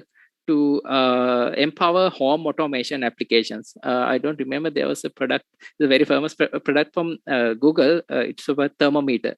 It's Nest, Google Nest, right? Google Nest is heavily came with this thread protocol. So the advantage of thread is you can relay this packet directly to your Wi-Fi with Wi-Fi networks, because the protocol with this packet structure is compatible with IP stack. So that's a difference. So yeah, so you can go for Zigbee if you're talking about 100 meters kind of thing, right? 100 meters, you can go for these two technologies. And this is, again, it's not a high bandwidth, right? It's a small bandwidth. You can't relay a huge set of data. You can't relay video data kind of thing. So if you have a need of communicating small amount of data through an area of 100 meters or something, go for this kind of technology. Then you can go for classical thing, Bluetooth and the Wi-Fi. These are the real classic. Wi-Fi has a higher bandwidth. Again, the theoretical maximum is like 100, but you usually get a small amount of that. Usually, just think about 10, 20. Right, sometimes 30 meters. Again, it's depend on your RF design. When in RF, in wireless technologies, you have to have good antennas and good power transmission and everything. So again, the maximum you can go is about 100 meters, but just in a practical scenarios and based on your design, it will be much smaller. Same for the Bluetooth, right? But the key difference is you get a fair amount of good data. You can transfer a fair amount of good data to your platform within your IoT solution. And think about Wi-Fi. You can, Wi-Fi is really good now. I'm connected to my router via Wi-Fi. Now my video is streaming to you guys and everything coming back to me. So Wi-Fi is really good for a good amount of data, but you don't have much range. And this uprising technology is kind of new, but it's getting really good traction. It's called LoRa, low power radio, sometimes things like long range radio. Idea is you get a small amount of, you can transfer a small amount of data within a huge area. Now I'm saying huge, it's about 6 kilometers kind of range. It's really good, right? 6. If you're going to make a sensor to track wildlife activity, so it's again a good IoT application, right? So you can do something like this, right? Again, a lot of support meshing as well. So you can extend the data range by meshing each and everything, each node away. So but you still get a small amount of data. So data packet transfer, small about data exchange with a long range. So if you're working on a project that need to sense get data or to do something from your cloud operation, say controller motor or something, you can pick LoRa. So you get a fair amount of good range. So you can go for something like that. And if you want to go something better, you need long range and you have to exchange fair amount of data. So you can think about NB-IoT. Now, in NB-IoT is kind of new to Sri Lanka, so you don't have much access in every area, because to use NB-IoT, you need to, work with the existing mobile operators. Like we have Axiata here, Dialog Axiata, Mobitel. Those are the people who have this NB-IoT capability. It's not available for every area, but in like Colombo and some crowded area, you can get access. Again, it's limited right now, but it's really good. I hope NB-IoT will be much widespread in the country in upcoming years. So basically, you can think about something that if you are operating in the area. So think about the application which is about that smart garbage collecting can. So municipal counting is going to collect those garbage cans. Sometimes they are not full.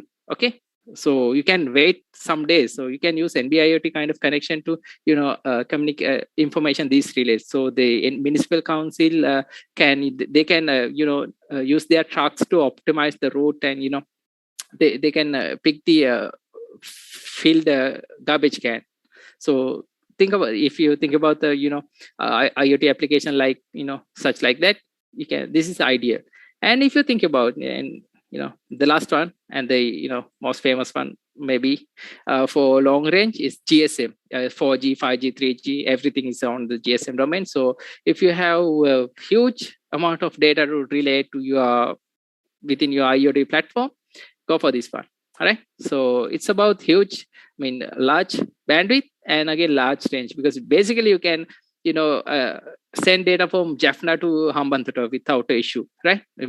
From top to the bottom of the country. So go for something like this if that's a requirement. Okay, so this is about the connectivity. So I guess now these things you have to think along with your from the beginning. Just don't just pick these communication protocols because they are just available, right? If you want to learn, that's something it. But if you're trying to solve a problem, try to go for the best one, right? This is the thing, Thirin also mentioned yesterday. You have to think about the scalability. Don't use Bluetooth if you know this particular device will end up with huge vast amount of range, right? Start from something Zigbee or LoRa kind of thing, right?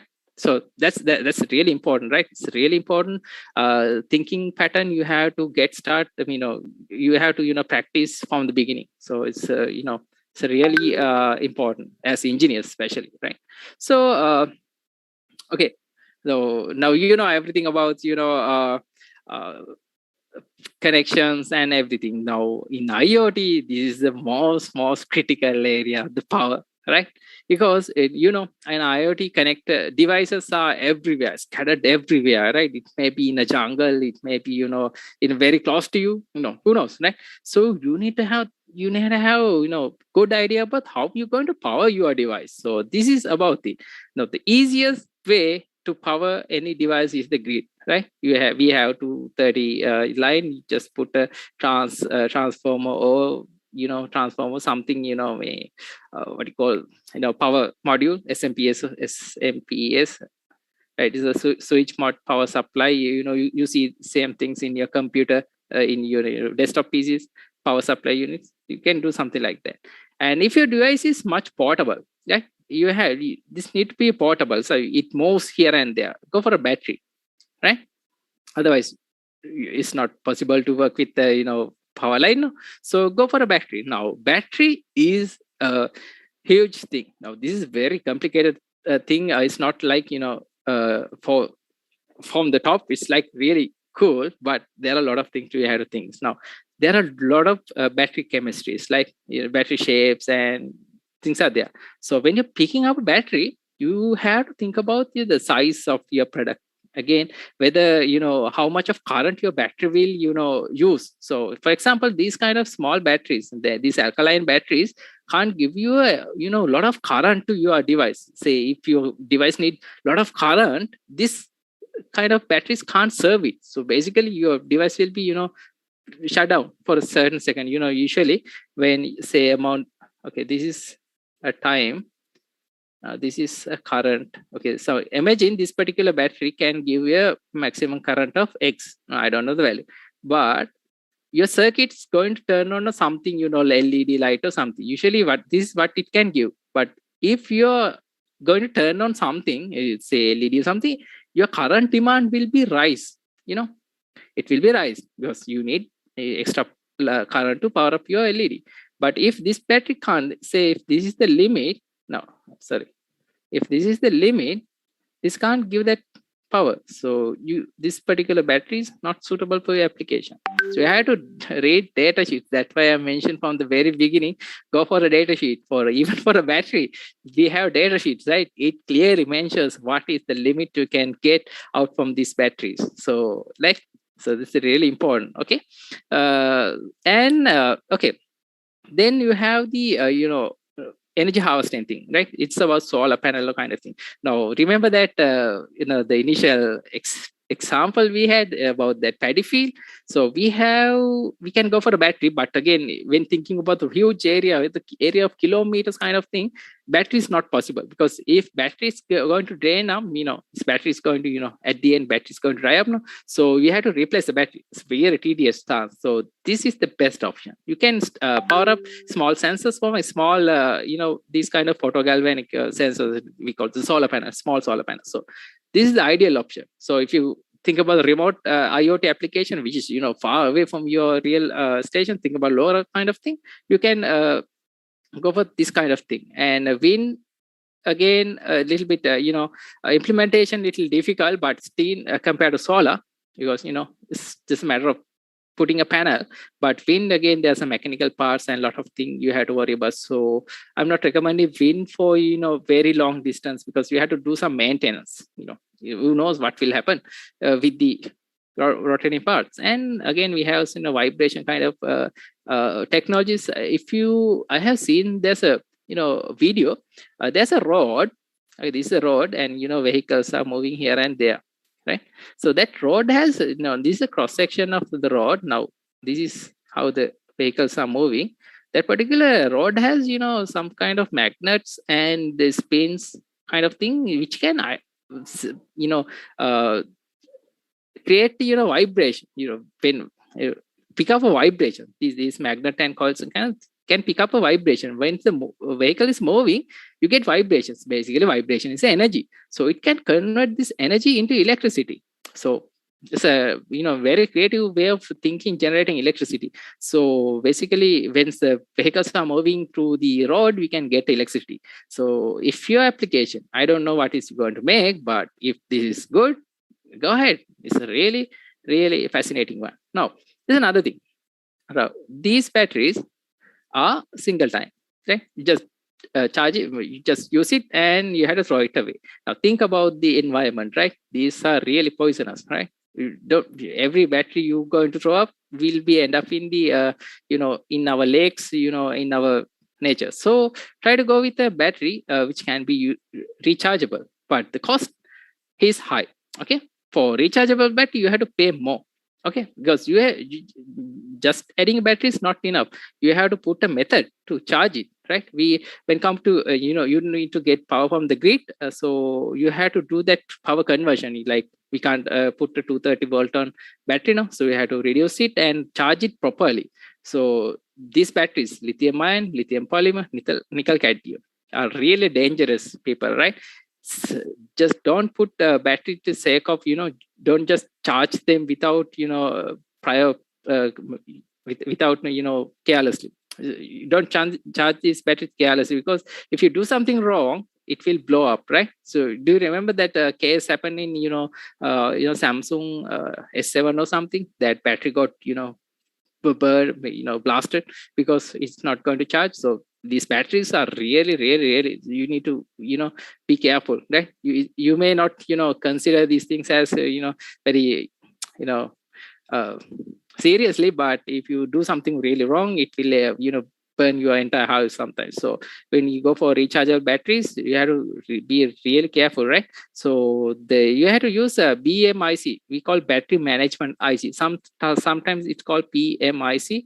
So it's a power management IC. So you need this kind of battery charging IC to charge these batteries. You just can't plug your 5-volt line into directly. You have to manage it properly, because these batteries behave in much different manner. So if you want to learn about batteries, now this is a really interesting subject. There's a website called batteryuniversity.com, and I refer that a lot. It says a lot about batteries. I mean, each and every chemistry.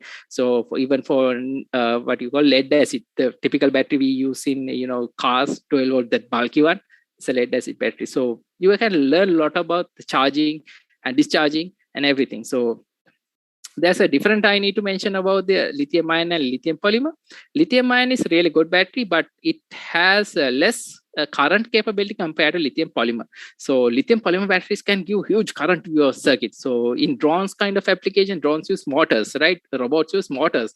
Motors need a lot of power, right? In case you need a lot of power, go for a lithium polymer battery. Okay, but be careful. Batteries are really a dangerous thing. So we have to get a lot of you have to think a lot with the batteries. Okay, and yeah, that's the thing. And nickel cadmium is again a battery. I think if I am correct, it just give 1.2 volt, but these two give you around 3.7 volts. Okay, now think about your sensor. If your sensor is 3.3 volt application, and you can pick a main board which can again work with 3.3 volt. For example, ESP32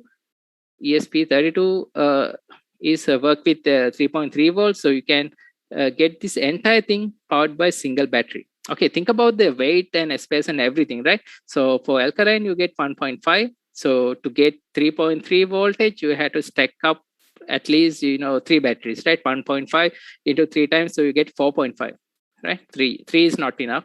3 is barely enough, but with 2 batteries. But to get the best, you can go for 3 batteries. But with 1 lithium ion, you can power up this entire system.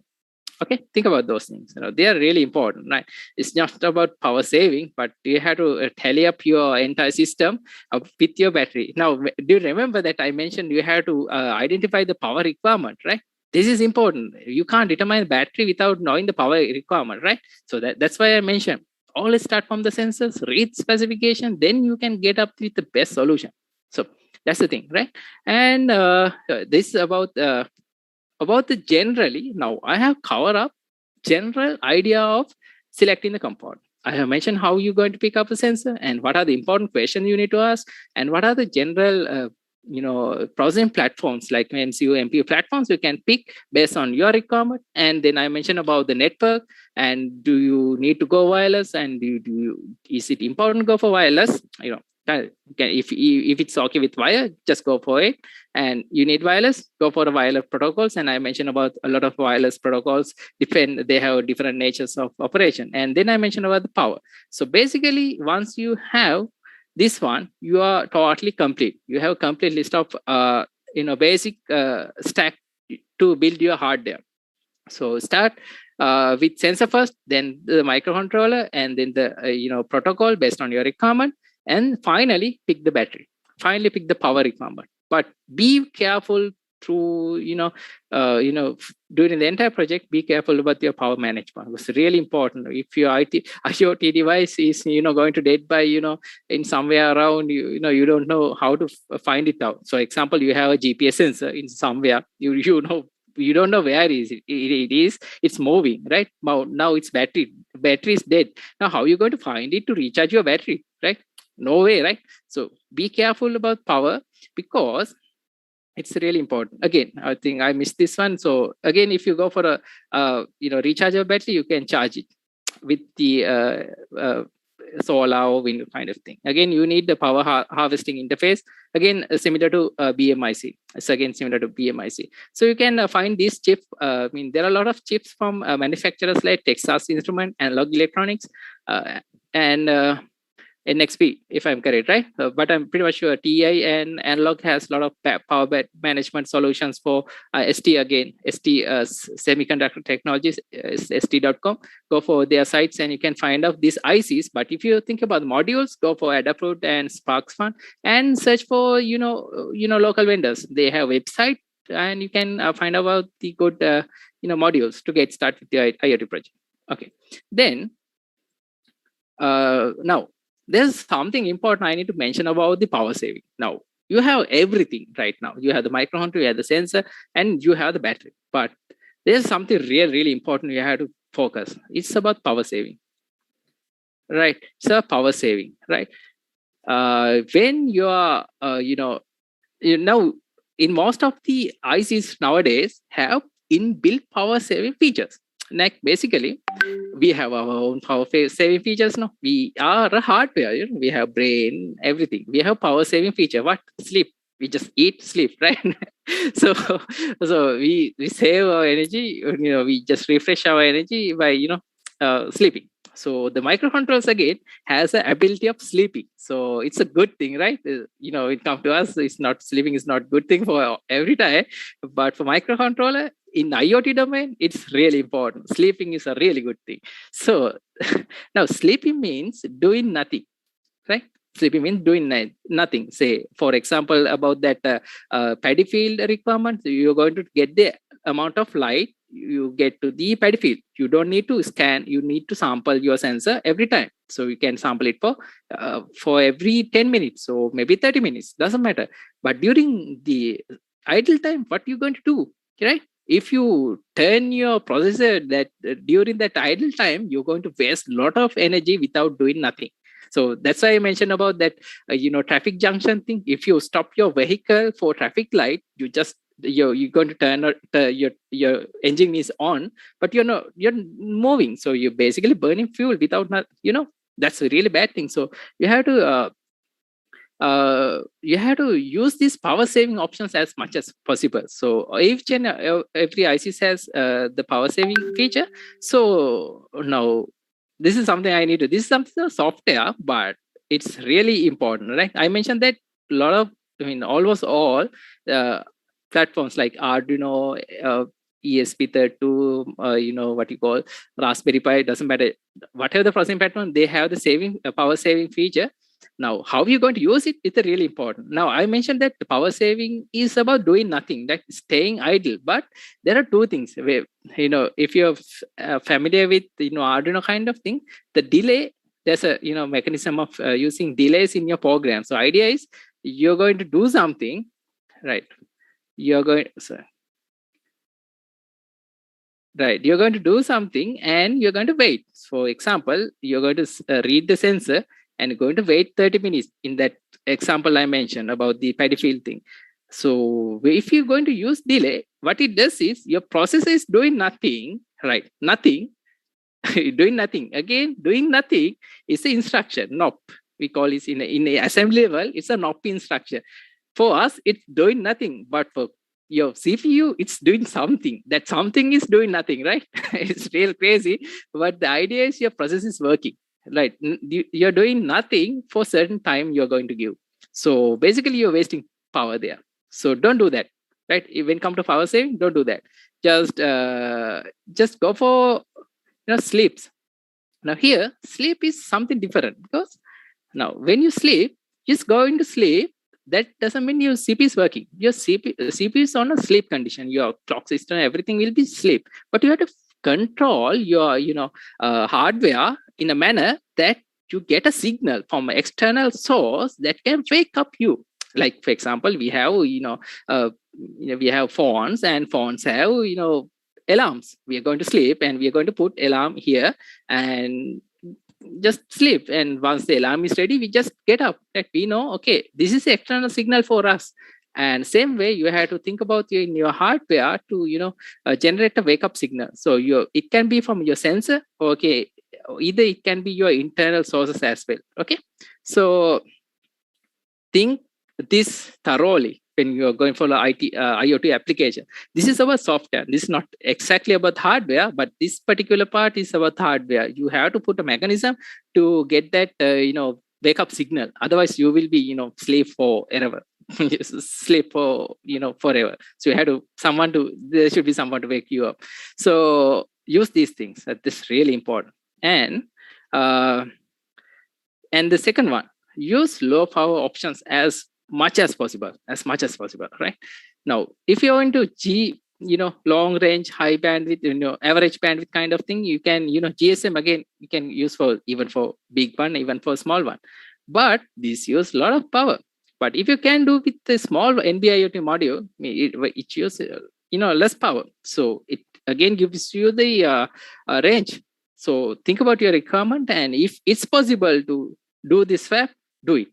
Otherwise, you will end up with short battery lifetime. So go for this kind of thing. So it will save your life, and it will do really good for your project. And for another example, I had the Bluetooth. Bluetooth, there are much, even though we call Bluetooth, there are a lot of variations of Bluetooth itself, right? Now we have BLE, Bluetooth Low Energy. It specifically says Bluetooth Low Energy. It's about low energy. Right? Bluetooth Classic, this is a typical one you get from for your most of the projects. But BLE, it's also available. Right? These two are available, but people don't care about these power features, so they just end up with this one. So next time, if you're going to use Bluetooth in a portable device, go for a BLE. BLE has a cool feature called advertising, right?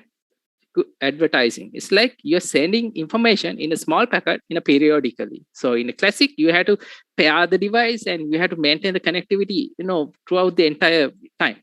So that's the way Bluetooth Classics is working, but BLE is different. So if you want connection, you can make a connection right in the BLE, but if it wants, so basically there's advertising capabilities, so you can basically exchange data without have a high speed connection. So it saves a lot of power.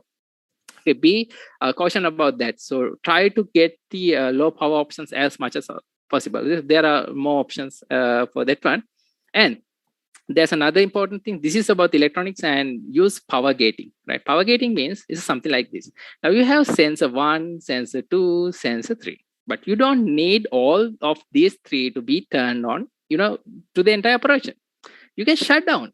Yeah, you can use this kind of FET, MOSFET, or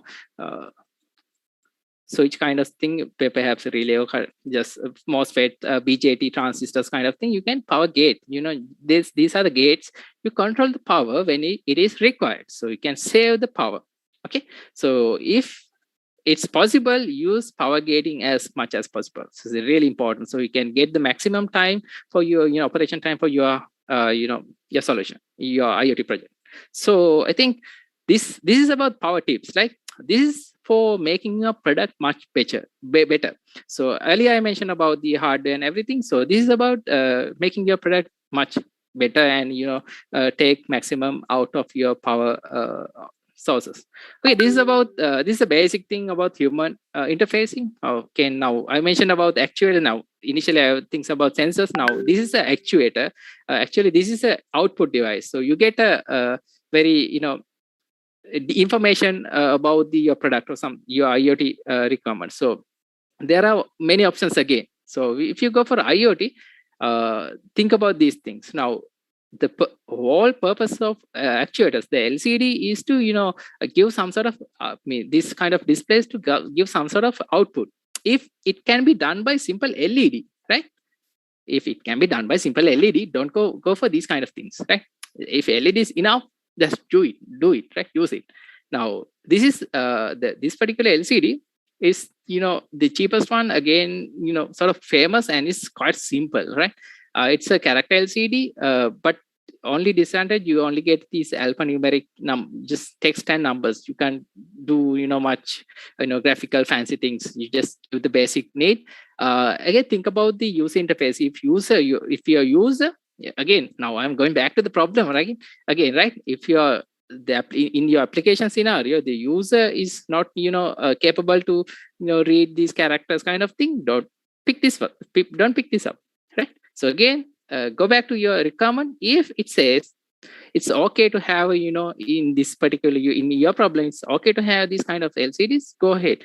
Don't just buy these things. Don't just add these things because they are available, right? This is the thing. This is the only thing I want to tell you guys. I mean, think like engineers. Just put if these things are really important, right?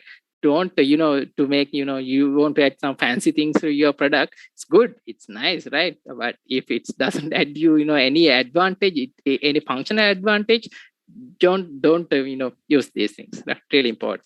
So and when come to this, I was trying to tell about the actuators a little more, because this is again important. Now this is the first option I want to tell about LCD, because now I want to highlight you guys that there are many options. Initially, when it comes to sensors, I mentioned to do the same thing, there are many options. That for sensors, for basically input devices, right? But this is for output. Again, there are a lot of sensors. LED is a simple indicator. You can, if it's possible, use it. And if you want something, this kind of, more informatic thing, you can go for this LCDs. And if you want something better, you want a color screen, kind of thing, go for TFT displays. These are graphic displays. The difference is, these are pixel-based graphic. You can do it. But, again, if you choose this kind of actuator, now pixel graphic is little complex. It adds complexity. Right, it adds complexity. You need to have to do small amount of processing again. So you have to worry about that, your main bird again, right? If you want this, if you're making a consumer product, consumers need, beauty, right? We don't like, ugly phones. No, we want something beautiful, right? Something, very aesthetic. So if that's the case, if your IoT device about consumer market, go for something like this. It's really good, right? Going for something like this. If your IoT is about industrial application or something, it's better if you go for this one. But if you have more things to think about, say, power and everything, just stick with the lowest one. Think about the functionality. So that's very important. So this has lot of graphic, colorful capabilities. You have multiple options. You have TFT, you have OLED, you have monochrome TFTs, monochrome LCDs. Now each has different technologies, but almost they do the same thing. For OLED is good at power compared to TFT, right? So again, even in one application, there are multiple options. So think about that as well. So again, it's depend on the problem. If you identify your problem, you can go for the best one. And this is something I want to mention. Actually, this is the one I put everything else, because yesterday you heard that Tilna had, they had made something really awesome, right? They made a display device with a display that can work for 1 or 2 years. Sorry. So this is really beautiful technology. We call this e-ink, right? E-ink is a different technology that is a bistable. That means you can put something into your screen, right, like this, and you can plug it out from your system, but still whatever you have drawn in the display will be remain for you until you make it change. So if you're working with the application which need to have a display, okay, but if you're really concerned about the power, go for something like this. But always everything has a drawback. But you can't play videos on these kind of displays, only static image, right? You can't, these kind of displays doesn't have a much refresh rate because it's slow. But if it fits for your application, go for something like this. I think these are available, in any sourcing, global and local sourcing partners. So you can pick something like this. So this is something really important, and this really new. Now, guys, update with the technology. Since read about these technologies and get the best option always. Now, IoT is a very actively evolving field. So there's a new thing every day. So think subscribe to some sort of news channels about the technology and this kind of thing, and get information. Best thing, you go and guys, go and subscribe to sourcing supplies like DigiKey, Mouse, Arrow. They send you latest technologies, latest modules, electronics to your inbox. So read those things. You can get updated with these kind of technologies regularly. So it's really important, and it is really fun. Yeah, we can make ultra superpower IoT products with less, super low power consumption, right? With beauty and everything. So I think so this is the example application of such a thing. You see, we have a scenario. The pricing tag is here, so you don't have person to update this pricing tag every day. So it's very tedious process in supermarkets. The workers need to come and change these pricing tags every day. It's really tedious, and sometimes you miss these things, right? So when that happens, it's not really good that customers is saying it's 20 rupees, but the price the system says it's 25 rupees. Now that will be a war situation, right? We don't like to get much money, so it should be updated regularly. So if you're working on something like this kind of operation, go ahead with something like that. So I think I mentioned a lot of things about picking your hardware devices, and think hope you guys learn a lot. And this is about selecting your hardware. I just highlight you. The only thing I highlight to the entire, this presentation is, as a brief, is just focus on your problem. That's the most important thing, and start from problem, then get one by one, so one by one sensor or whatever the hardware. Ask questions yourself. That's how we get the best hardware for your IoT project. And if you have any questions, I'm really happy to help you guys. And if you want to contact me or get information about this IoT kind of applications, just visit to Gavesha.space, our website, and you can find my email address and mobile number and everything, and just drop me an email. I'm really happy to help you guys to get you select your hardware and everything. So and how you guys learn really good, something really interesting, something really new. And now it's time for the Q&A. I think I'm going to hand over to the our team here. Yes, sir. Thank you, sir. Thank you very much for the amazing session and for sharing your wonderful knowledge and experiences with us. I'm certain that this was a valuable session for all of us. I'm sure that our audience have a lot of questions to ask from our guest. In fact, we have already received some questions from the audience. And again, I would like to remind you that you can use our Q&A platform Pigeonhole to ask your questions. You will find the link in the chat box below. We'll try our best to answer all of them. Also, most of our participants have asked about the certificate. You can fill the attendance form at the end of the webinar to ensure it. We have sent a link in the chat box for the attendance form. And now let's move on to the Q&A session. Sir, the first question is, how can we use IoT in production lines to increase manufacturing? Yeah, it's a really good question, actually. For example, now in the production companies, you have multiple stages. For example, just give me a minute.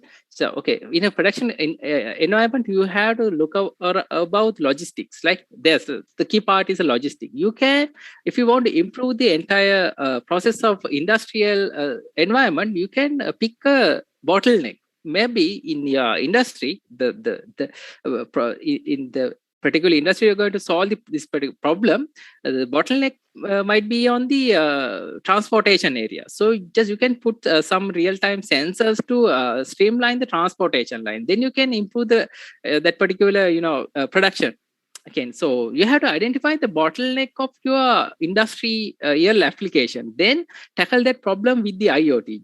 We can't just say get up with a real answer without knowing the bottleneck. That's why you have to understand the industry, and you have to see the bottleneck, and then you can determine, okay, this is the best place I need to put an IoT sensor. For example, you can put IoT sensor to your trucks, and it may be a delivery company. I'm just saying as example. You can put sensors, GPS trackers, and everything to streamline the delivery. So your factory will be continuously working with the with the inbound and logistic and everything. So likewise, you have to figure out the bottleneck. First thing, you have to figure out the bottleneck, then apply the IoT based on that to solve that bottleneck. So that's the way we solve industrial issues. Thank you, sir. The next question is, how long should we ideally spend on researching and understanding the problem? Yeah, okay, that's it's really difficult to answer, but okay, go for something like this. Now, if we have a problem, I'm pretty much sure there are a lot of people trying to solve the same problem. Okay, I mean, there are no solution, really new solution in this particular world. There's someone already doing the same thing. So you can Google for it, and the problem, you can Google for it and get out some information that's relevant to your thing. So it makes really easy for you to get information. So likewise, you can get information within a week. The bare information for a typical application, you can go for a week, and then you can get started with the prototyping.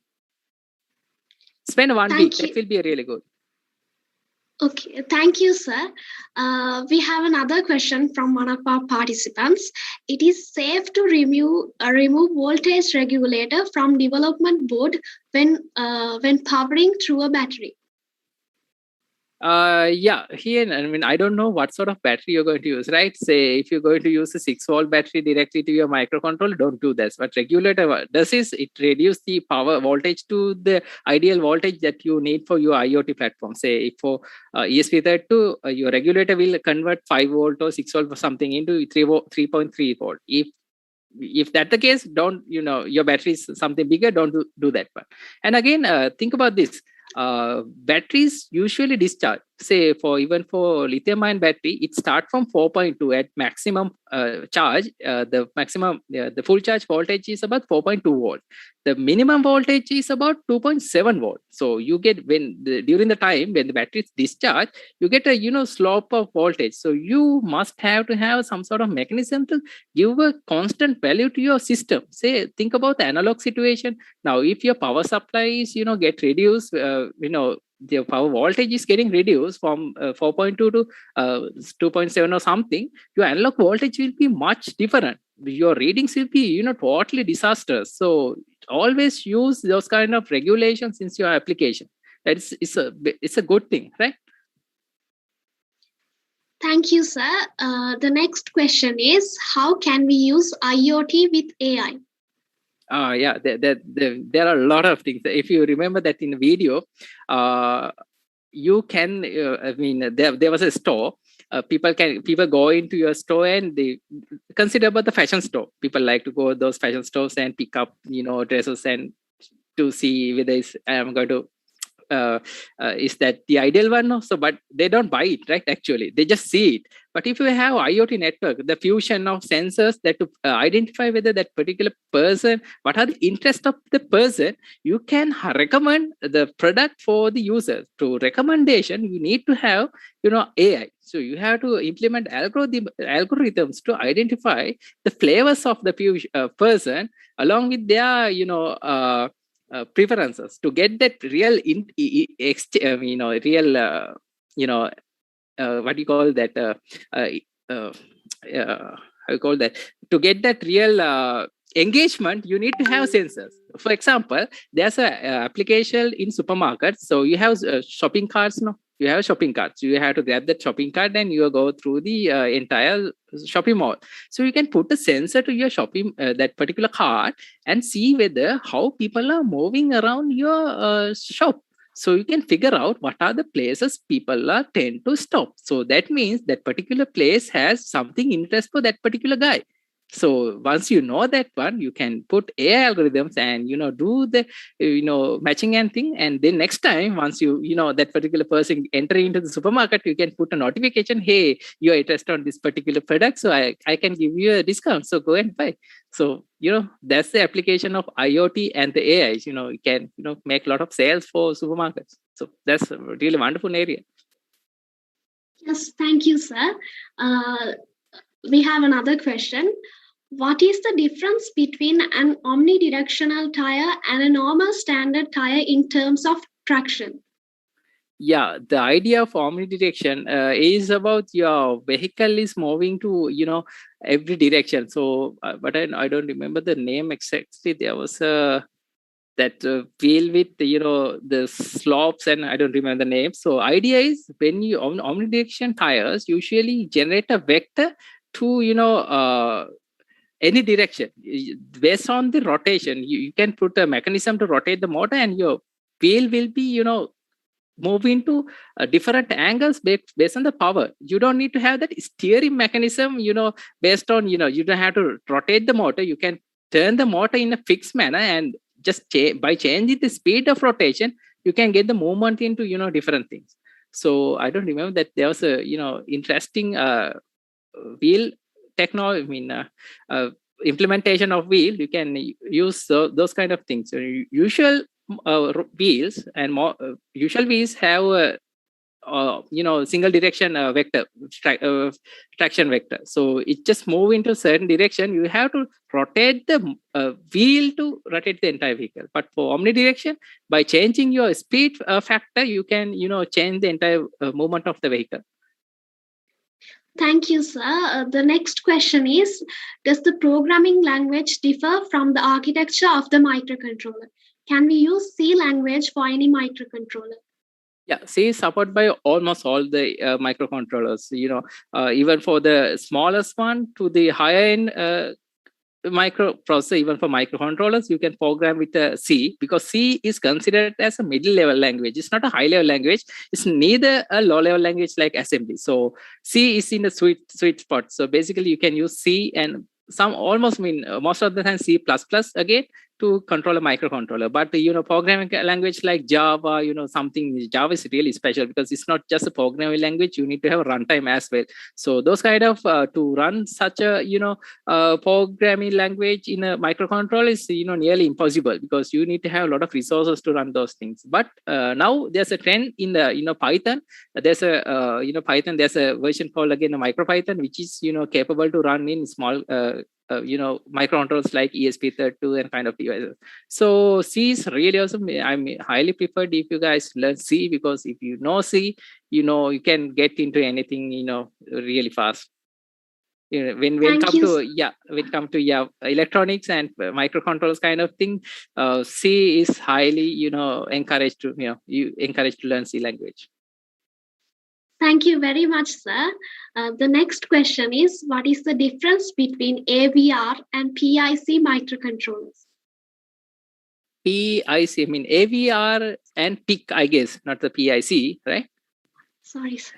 Yeah, okay. So the PIC and the AVR both are, basic level microcontrollers. You have, they have almost, architecturally, how you like doing a complete architectural exchange is real difficult right now, but I'll say something like this. AVR and microchips sort of are similar. You have the same functionality in both ICs, but the way they deliver was the key difference. They got the success. AVR came up with the free compilers and everything in the initially GCC, so community pick up that one. But when come to comparison, they do the same thing. Microchip didn't give free compilers initially, because not just having having a hardware is not enough. We need to have compilers and everything.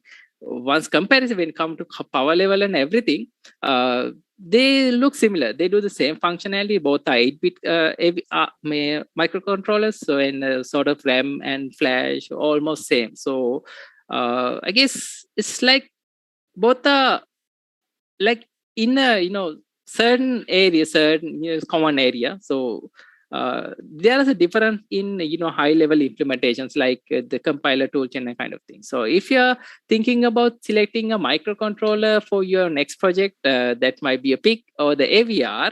So now the best thing is go for an AVR. No, the only reason I'm telling is the community. So AVR right now have much good amount of community, but I'm not telling that microchip PIC doesn't have it, right? But Arduino has a community. Arduino is made with an AVR chip. So if you have a question, you can post into a Google forum, Stack Overflow or something. You can get answer really fast, because a lot of people are there. So microchip, Texas Instrument, they have really good architecture. So if you have a problem, you have to wait a little bit. And when it come to functional level, I feel like both are similar, because I have used both chips. There's a different, if I remember, I got a little trouble with the pipelining thing. There's something called pipelining, instruction pipelining. So in AVR and PIC, there's a different way of fetching your next code to be run. That's something key different I have noticed. Other than it seems like sort of same for me when it comes to application. Thank you, sir. The next question is how to get an eSIM in Sri Lanka. Sorry, I'm not unable to answer that one, because you need to go and contact service provider for MDIoT kind of thing. I mean, yeah, you had to reach Axiata or Mobitel and ask for them to get the SIM. So that's the best way I can guide you on that one. Thank you, sir. The next question is, can I know how the accelerometer can be used in e-textile to detect fall? And can you please explain the washability of the sensors in those e-textile? Yeah, I mean, I don't know how you're going to use your accelerometer in each textile product, but I can give you an answer for that washing thing, right? So usually when electronics are very really weak with the water. So if you put water on that one, it will be blow up at the next time you turn on. So always try to put a sealing mechanism there. You can put a full sealing glue or something, they are epoxy kind of thing, but you can't replace it. Once you seal it, you can't change it at all, right? So you have to be a good circuit, you have to test it, and you can put something like that. And the best way is to minimize the space you're going to use in your textile. So don't go for bulky chips. Try to go for a small one. So if you're thinking about using a module, I think I'm not, it will be not a good practice, because if you can reduce the space, you can cover it up easily with a glue or something, right? Using epoxy or something. So if you have a small space, you can cover it up and you can put it to, fix it into your textile for permanently. Even the water comes into your circuit, it will not, get wet, and it will work. So try to, in such application, try to make as small as possible circuit, and try to use flexible PCBs as well. Don't go for rigid PCBs. If you go for designing a PCB, I think there will be a workshop for in future to design PCBs, right? Is that right, Shanta? Yes, sir. Yeah, so just hang out with this event so you can learn how to make a nice PCBs based on your product. I think next session is about product designing. So I think you need to attend that one. For product designing is about integrating your electronic into the product. So that is a new way of thinking. Is not having electronic sensors is something, making a prototype is something, but integrating that into a product, you need to have nice set of skills, minimizing it, how to think about the manufacturing. That's a new set of skills you need to have as an engineer. So participate that one. So that will be really helpful for you. Thank you, sir. The next question is also regarding e-textile. Is there any sensor that can be used in e-textile to measure the blood pressure? The only thing what I know is about the pulse oximeter. So you can use pulse oximeters to get the pulse around the pulse. Again, there's a ECG sensor again, right? ECG is a simple mechanism. What as far as I know is ECG about using electrodes connected to your body arm, so different places, and it generates a small voltage. So ECG, you can reduce that ECG sensor in small one. So go for something like that. So pulse oximeter is again good. Pulse oximeter again, and the pulse count and kind of, so you can detect something, and go for ECG. So I think you can get something out of that one. You can make small ECG sensors. Thank you, sir. This is the final question we can discuss for today. When considering a system, how can we measure how much processing power required to get the relevant output? Yeah. Okay, so think about the sensors, think about the input. That's the best way. So you have an input and you're going to process it, no? So if you have an input device that gonna use, for example, think about the camera. Your input device is a camera. So you have to process it to get output. Now think about the camera which has 100 by 100 pixels. You have 100 pixels for this side and 100 pixels this side. So you have to process each line to do something. So you can do small calculation. We call this, in the software, we calculate a big O something, right? I mean, you have to calculate the big O and kind of thing to get how optimize the algorithm. So read about those things.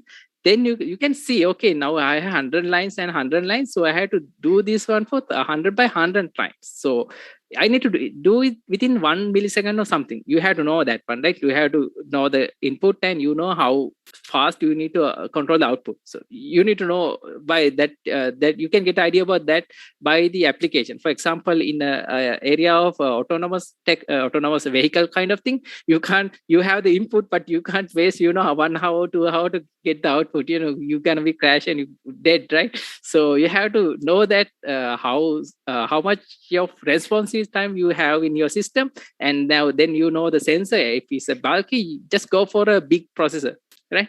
Then start from a big one and reduce with the time. Now you can start a POC with a big one, best processor. You can put whatever the best one and reduce with the real for when you're going for the market. So at the end, when going to market, you have to read the cost. If you choose a big processor, you have to pay a lot. Okay, so just if you have doubt on something like that, try to get started with something big and do some analytics. So you can, you can put a program to analyze how much you get, how much of time you take your particular algorithm is taken to process. You can put, sample time and mechanisms, and you can get out, you can know it. Then you can fix the choose the final processor. So this is continuous evolution. Like this is evolution, I say. Sometimes we can't get the answer at the right way. That's why you have to work, work. This is really, difficult thing. That's why engineers are getting paid, in a handsome way, right? Because we have to solve a lot of things, right? So yeah, worthy to have that one. So there are a lot of things. I mentioned about this one. We are engineers. We have to solve problems, and yeah. So that's something you have to start from somewhere and take the best one and reduce it, analyze it. Just don't just satisfy with the first answer you get. Yes, sir. Thank you very much, sir. That's all the time we have for the Q&A session today. I take this time to apologize from you if we missed any of your questions. Thank you very much for your curiosity and sending in so many questions. Thank you again, sir. If you have questions, just drop me an email. I will try to help you. You can find my email on gavesha.space website. Just leave me an email. I'll try to help you guys as much as I can. Thank you very much, sir. Thank you again, sir, for conducting such a wonderful session. This was an amazing opportunity for all of us. Isn't it right, Shakil?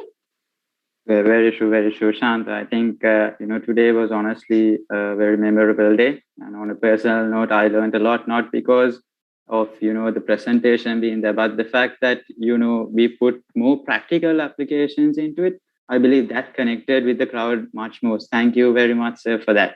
So we'd also like to thank you, sir, for taking time out of your busy schedule and gracing us here with your presence today. So to show our appreciation for, you taking your time out and putting so much dedication into this to make this event a success, we'd like to give you a virtual token of appreciation, if you would gracefully accept it. Thank you, Shakil, and yeah, really honored to have such a award. So yeah. Along with that, sir, we'd like to request our participants here today to switch on their cameras so that we can capture this moment of this memorable day. So for all the participants, if you wouldn't mind switching on your cameras, and our tech team will take a photo of today.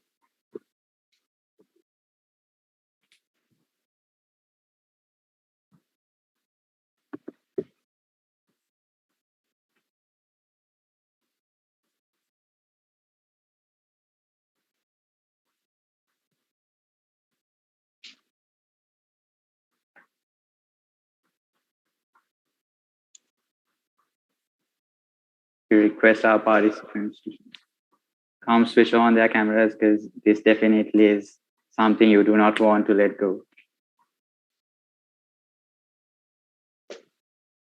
I believe we are all ready, and I'd like the tech team to take the photo. I will begin a countdown. Put on your brightest smile.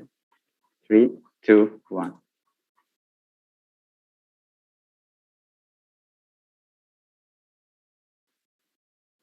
Can I have a confirmation that the tech team has got it?